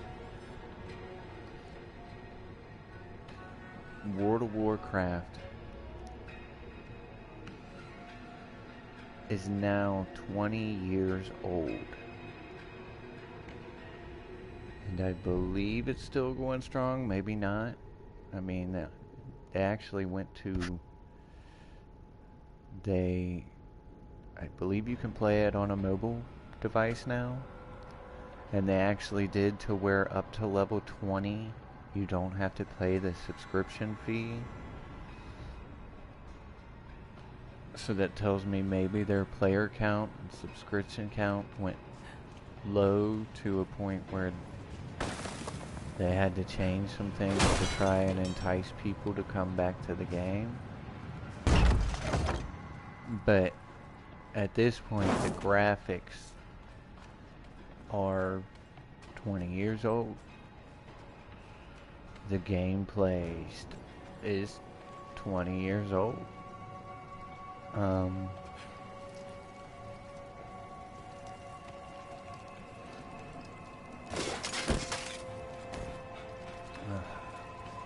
And the fact that it's still going strong,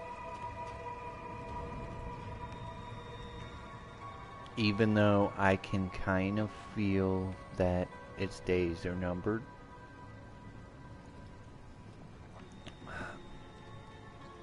Me personally, I loved World of Warcraft all the way through Wrath of the Lich King. And then Cataclysm excited me. But there were things that they did with Cataclysm that bothered me to the point where I was done with the whole thing. Namely, I fell in love with the opening portions of the undead characters. I loved Tirisfal Glades. I loved all the quest lines in Tirisfal Glades. And they altered Tirisfal Glades. And they actually streamlined and cut out parts of the quest lines in Tirisfal Glades. And I get it. You know, each zone is supposed to be about 10 levels in growth. And the original quest lines that would take you through Tirisfal Glades and into the next place, if you did all them quests, you would actually be like level 12 or 13 before you moved into the next zone, which would make you a little overpowered for the beginning of the next zone. So I get why they did it. It's just those... I loved all of those quests.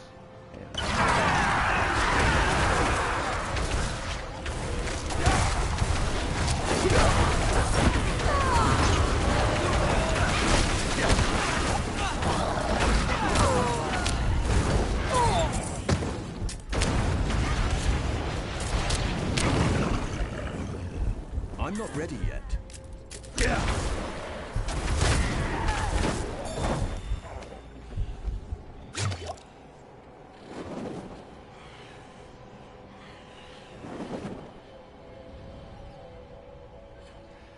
That, and just like, it's like with Fortnite, you know, when I first started playing Fortnite,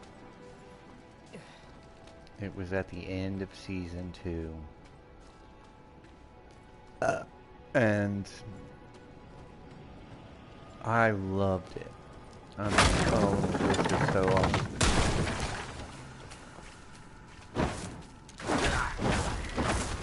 And I bought the season pass for Season 3.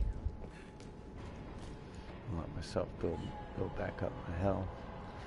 Bought the season pass for Season 3, completed it.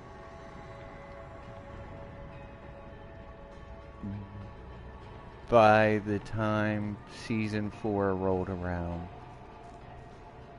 I was burnt out on the whole experience. At the end of the day, they made minor adjustments to the map, but otherwise you're going into the same map, doing the same thing. It's the same kind of cycle.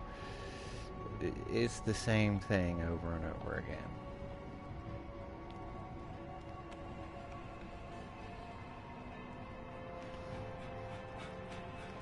So, and then that's how it basically was for me on WoW. Is, you know, I went in and I loved the game and I loved exploring the zones and learning the story and what happened in this specific area and why we're doing this, and then, you know, I played it and played it and played it, and then it eventually got to the point where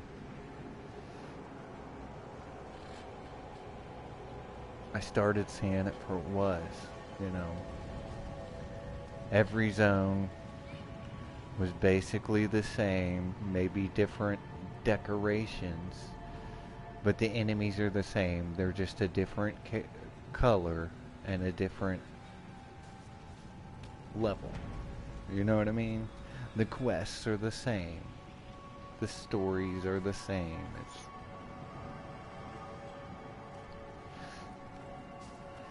It's basically, like I said, it's all decoration, and so the differences are purely decorative.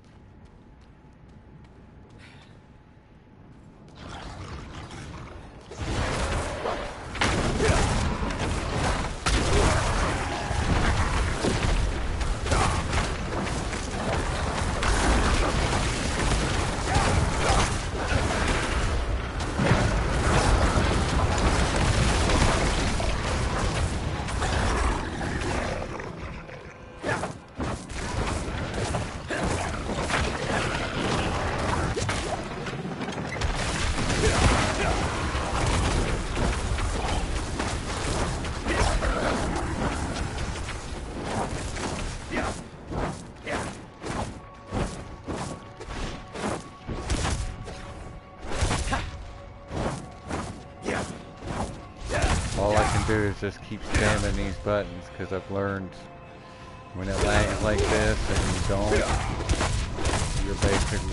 your character basically just stands there and gets killed.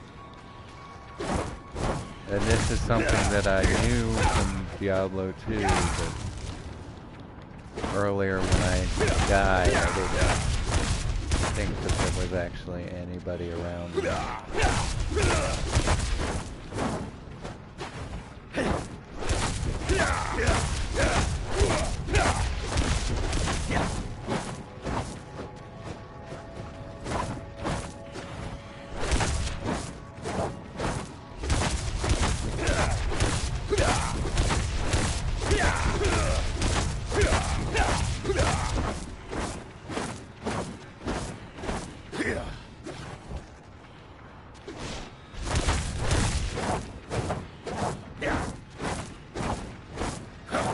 Come on.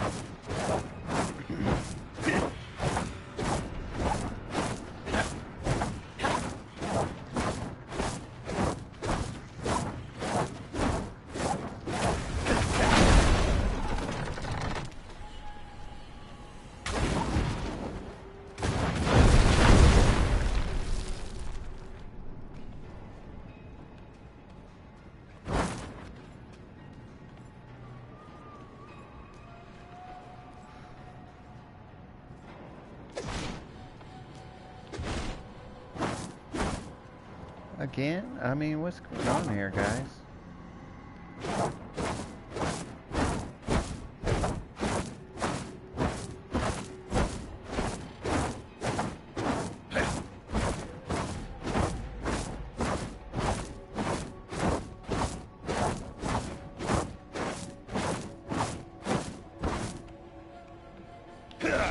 Is Blizzard in need of assistance?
I love how enemies just appear out of the ground.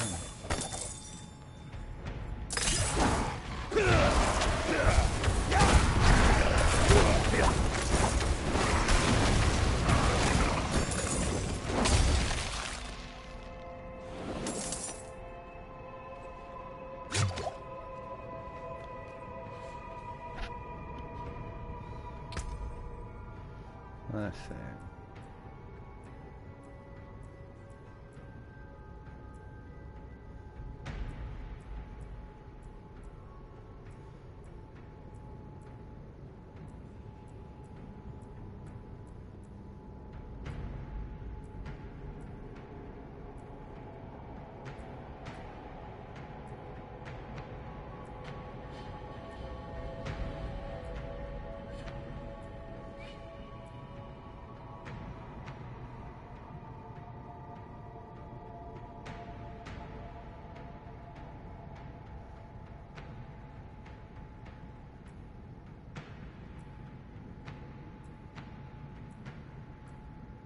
The only thing better about that is the armor's a little better, 13 points, which is negligible.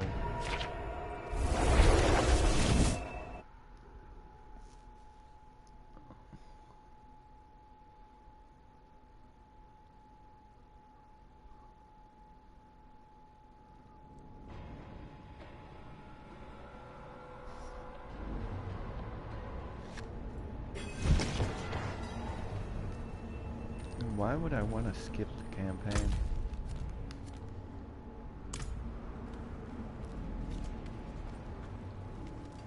I mean, I don't get it, Big Dan.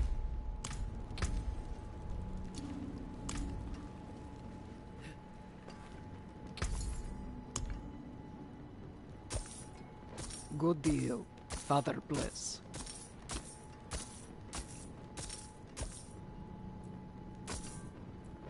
Man, I understand if I'm like starting a new character and I've already beat the campaign on another character.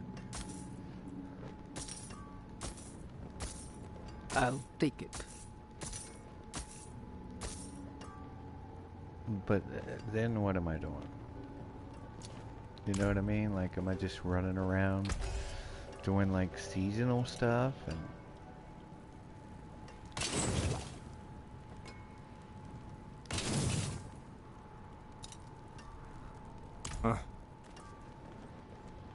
Side quests? Like, I don't understand what the benefit would be for that.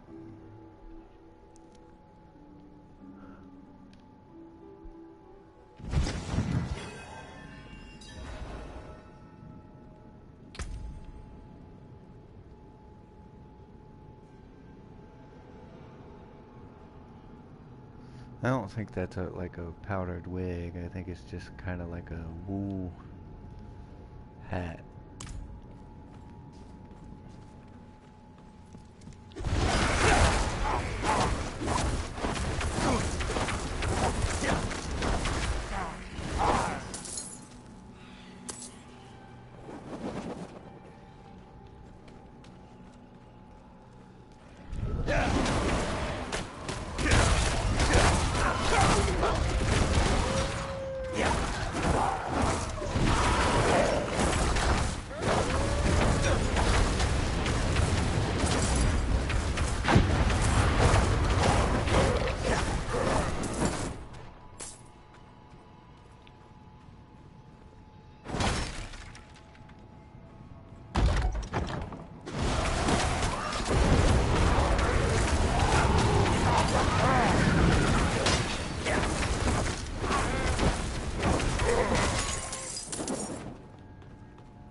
Oh, it's fog. Oh, we're back to the N64 era of gaming.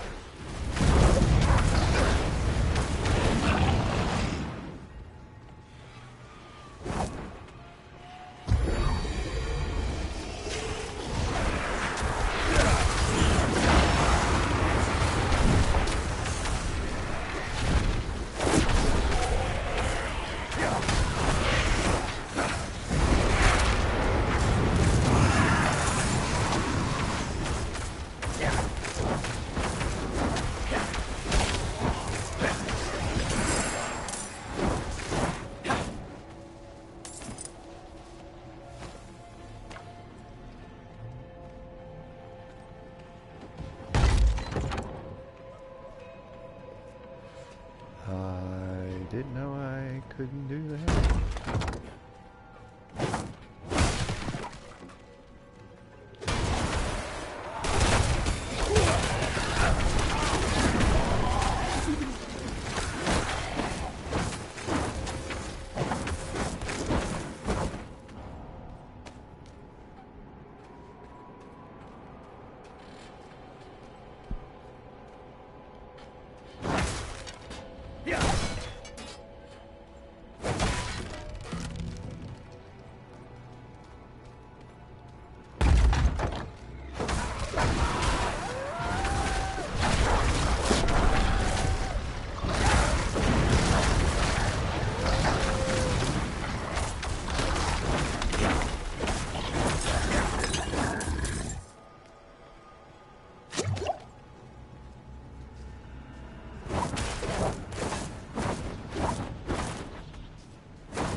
you saw, I was doing my best to hold off on using any mana so that I could hang on to that.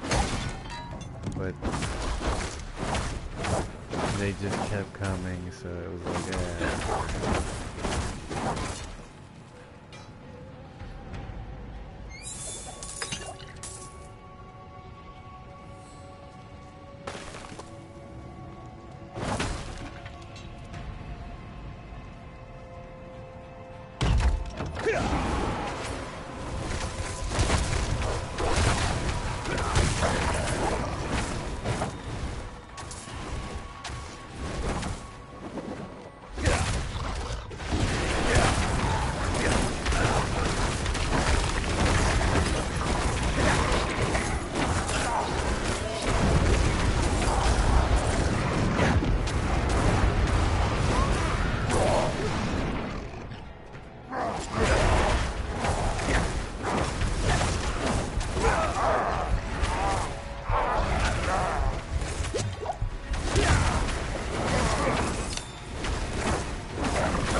I tried to convince Soliana to leave with me. I told her that her son would rather grow up with a mother, and we could start over, away from this frozen wasteland. She refused. Soliana said to run would be to abandon the light and a better world for her son. Perhaps she's right. Perhaps.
Oh, wow. I cannot.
I need time to do that.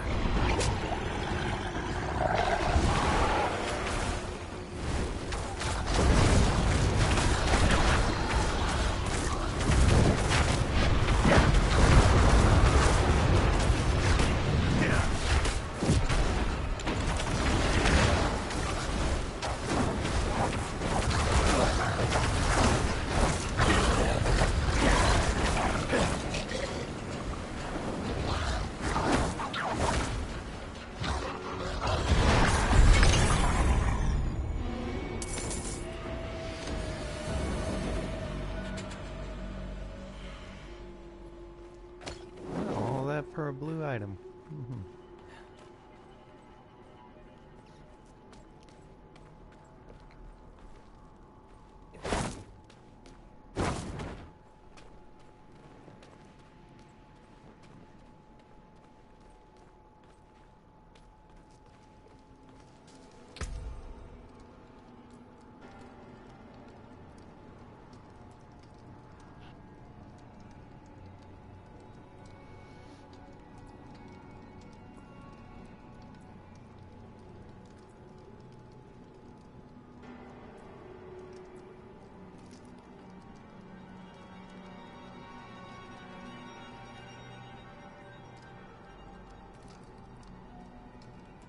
Oh, it's a staff.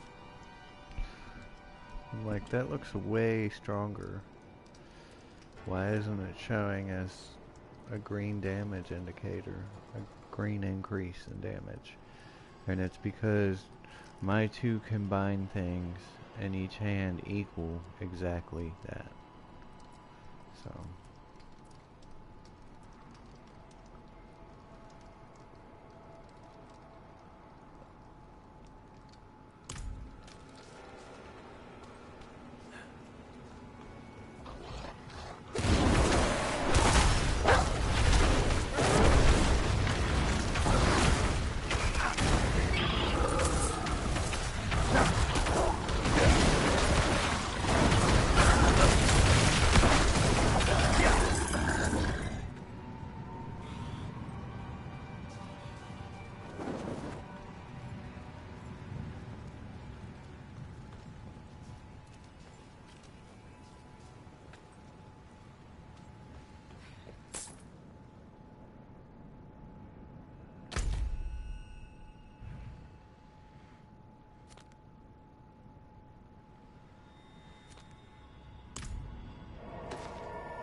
yeah, it disappears.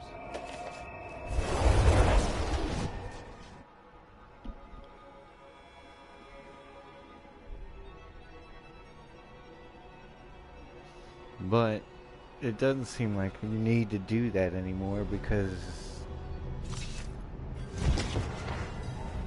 every time I've died it seems to bring me pretty close to where I died anyways.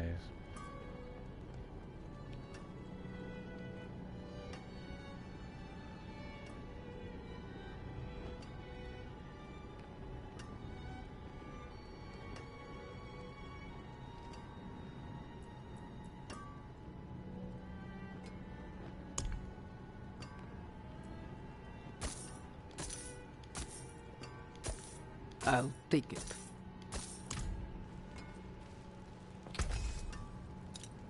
Left with salvage.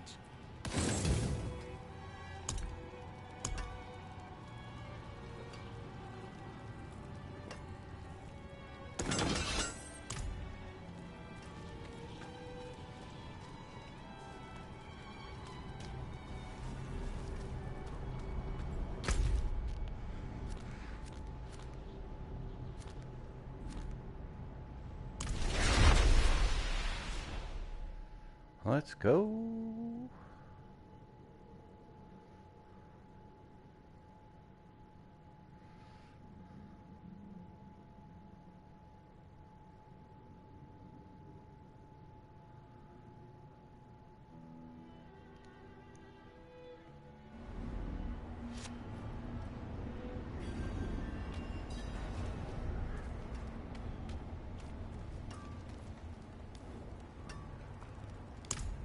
see.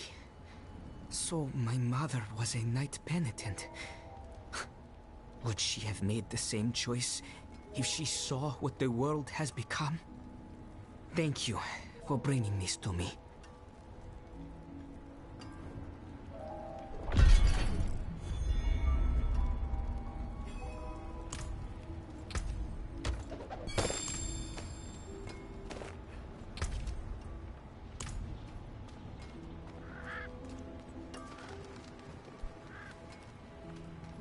The heck is that?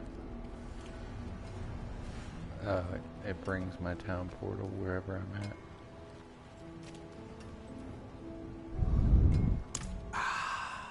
So you have. I can smell it from here. I wish I could have seen the flames dance. The light shines through you, Wanderer.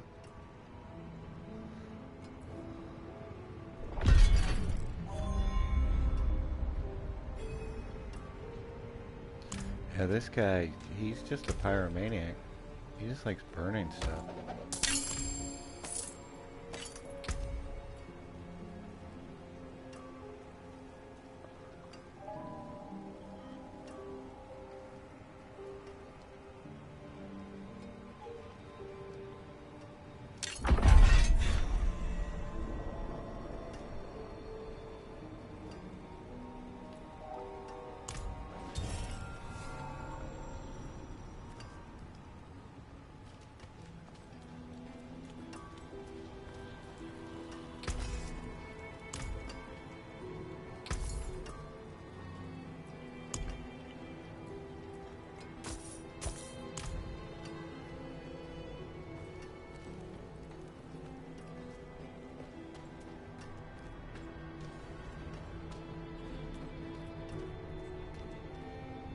All right.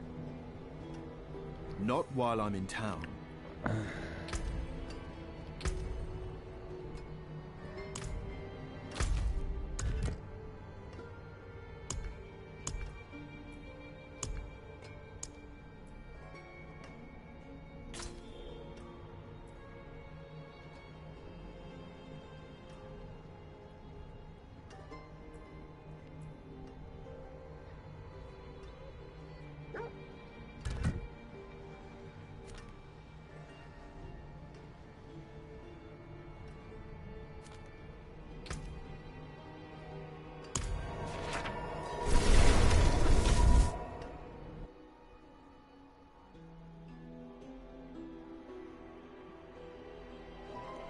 Use the bathroom.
Crap.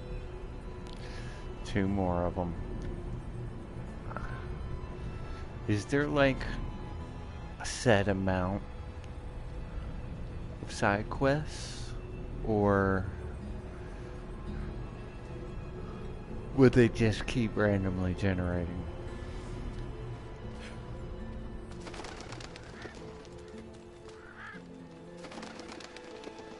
Get up! She must be stopped before more hurt! You there, help!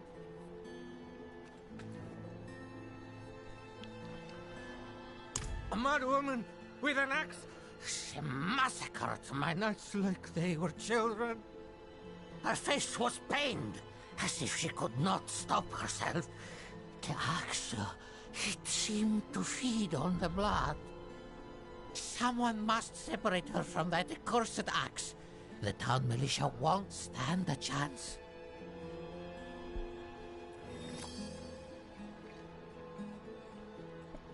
Okay, his name's Perrin.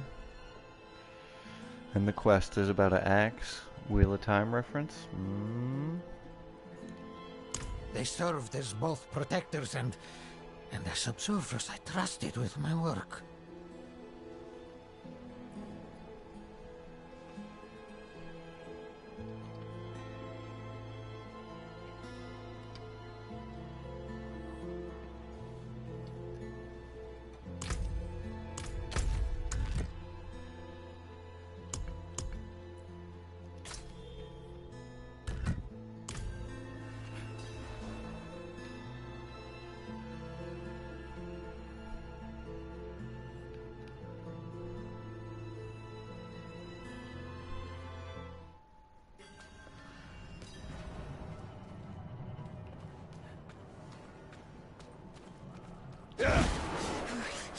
You!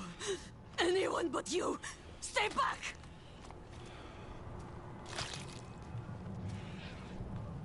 You got beef, huh? This one begged for mercy. Now she feasts on human flesh.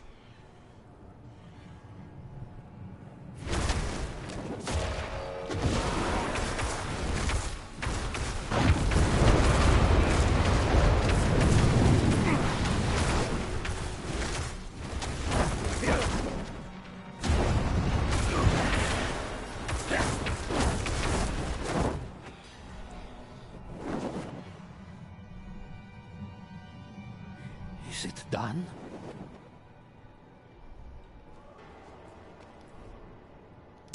Magdalena, light be damned, how did this come to pass? I need your help, and we haven't much time. We'll need to purge the demon from the blade before it can be destroyed. Meet me in the crags of Illwind. My study there is on hallowed ground. There is no safer place to perform the incantation.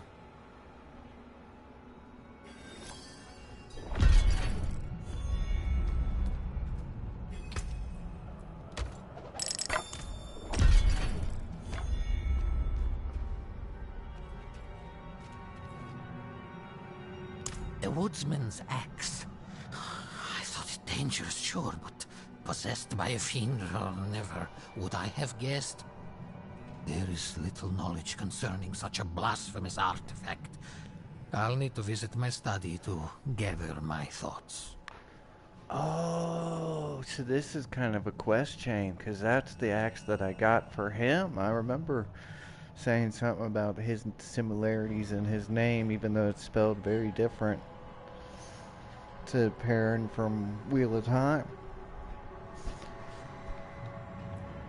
I am Perrin, master of the forbidden, sanctioned scribe for the church. My charge is to study the great enemy in all manifestations.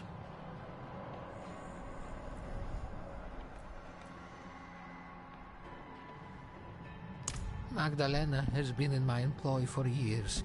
It pains me greatly to know what has happened. If such an artifact was found in the Vesk, I will see the town burned to the ground, and the earth salted. Who knows what other foul things slithered out of that town?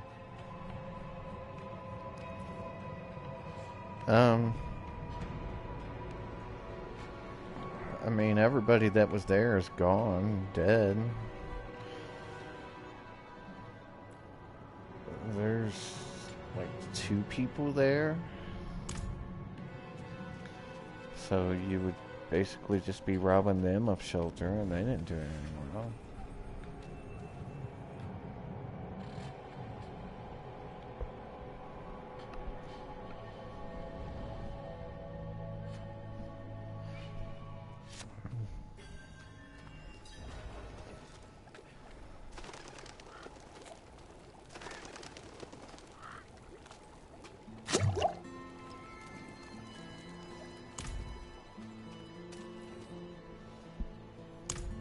An arrangement I made went awry, and I was extorted by the ruffian Laskus for protection. He's camped somewhere near the pass to the northwest. Return the gemstones he stole, and I'll make it worth your while.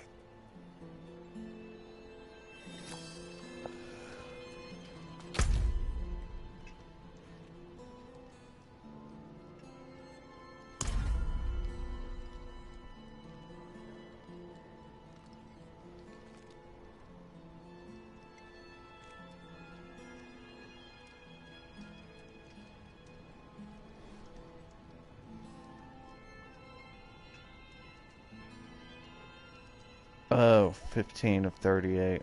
Okay.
Okay.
Why won't it let me go over to the other side?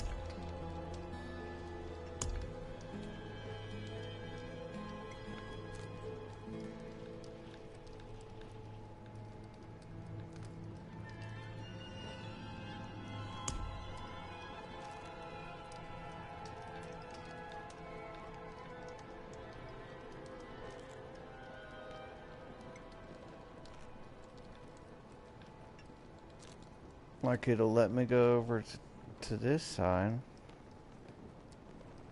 when I'm pushing over to the left and getting nothing.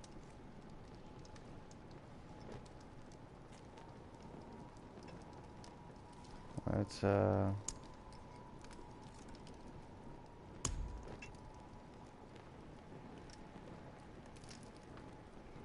we go.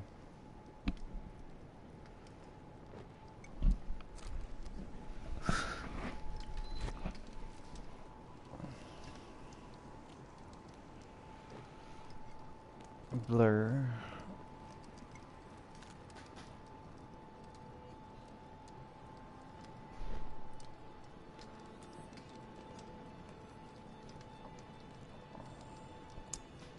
Lethal.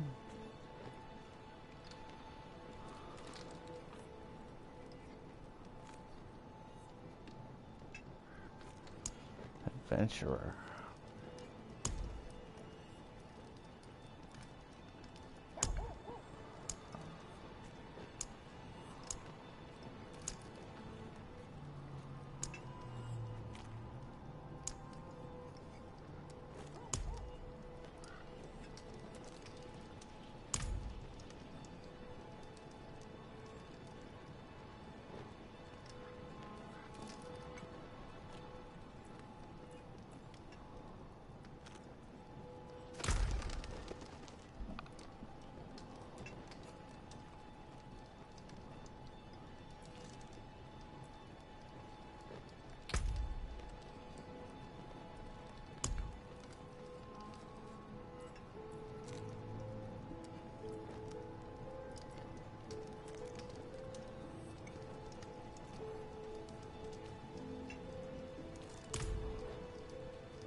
Just kind of going around collecting side quests so I can get some of this done.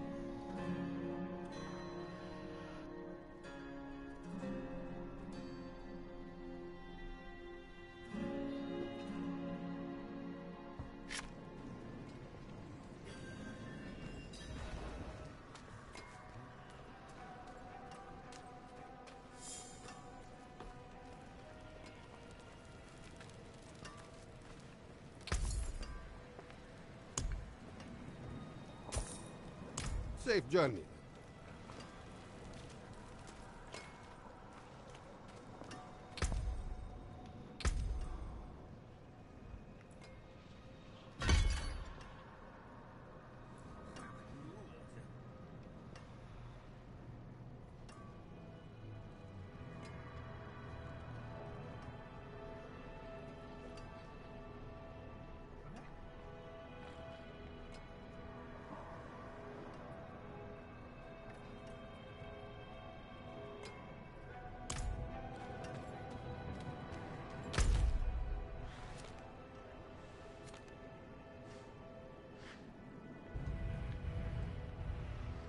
That's a city.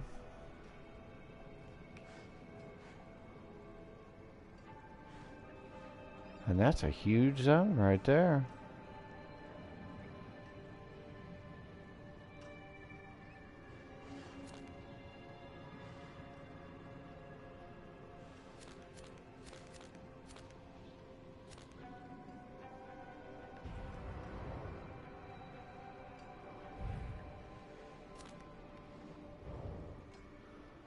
I saw hermits about up here.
I provide a steady supply of, shall we say, specimens for the clergy nearby.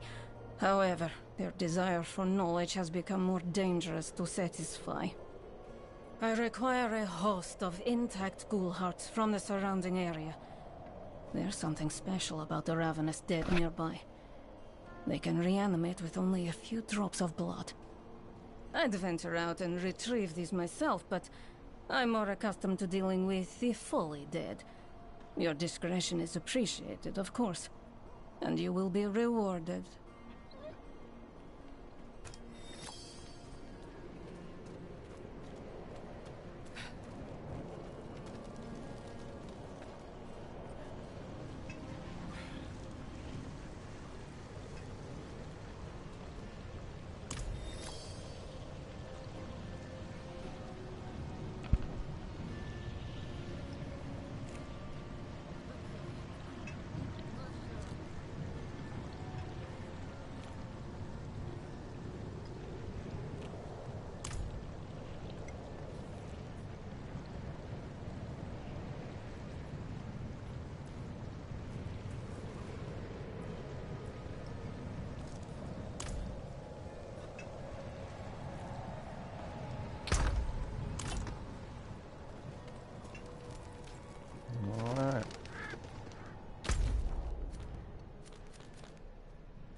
May the light keep you.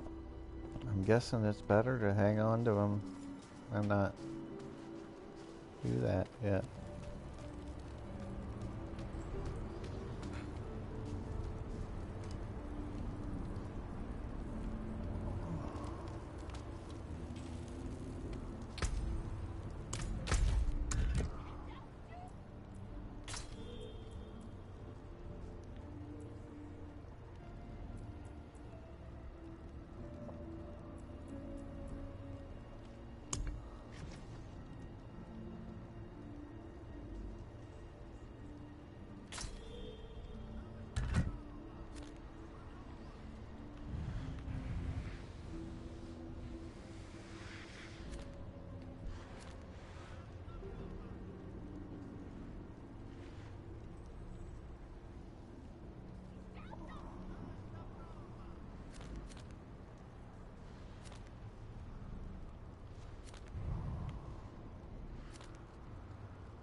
I see you, Flock.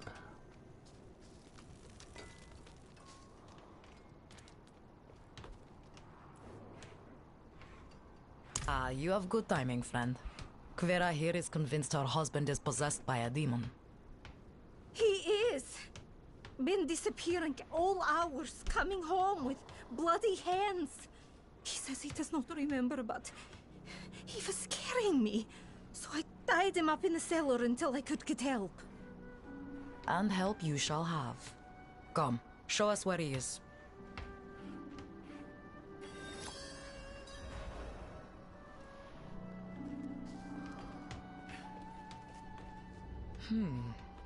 The door is damaged. Kvera, stay outside just in case. All right.